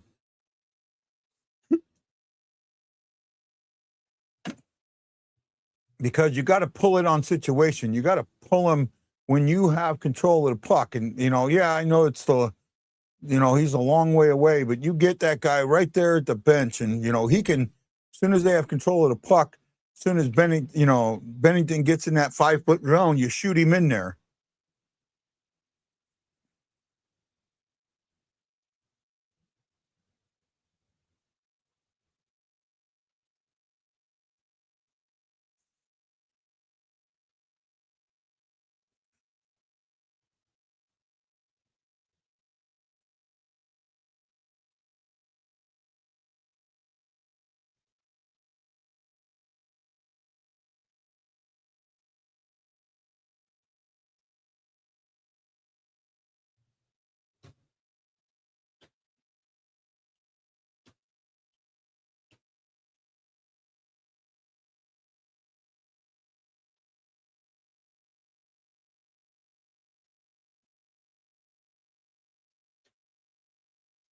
To me, that should have been an offside because they brought it back in the zone. Now they're playing keep away. Oh, come on, Blues. You're chasing the puck. Stop chasing the puck.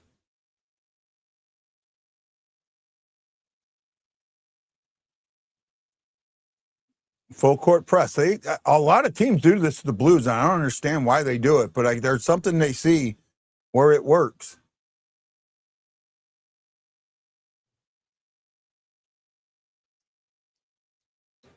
Oh, nice spinorama.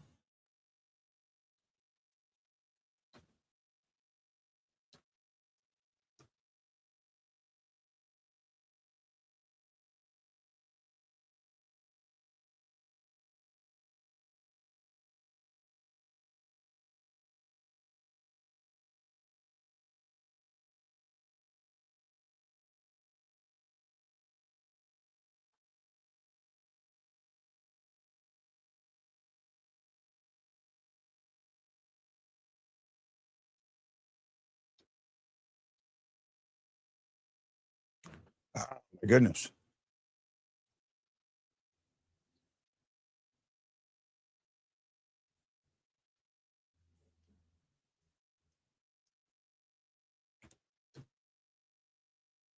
Bennington to the bench. Now let's see if we can make something happen. Let's see. 1 minute to go. There we go. Icing. Still don't think that should be icing. I think that if it goes within if it enters the red line within the trapezoid, that's not considered icing.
Got to keep your feet moving. That's what they're talking about. Only 2 people watching. Man, I must suck today. Yeah, I guess.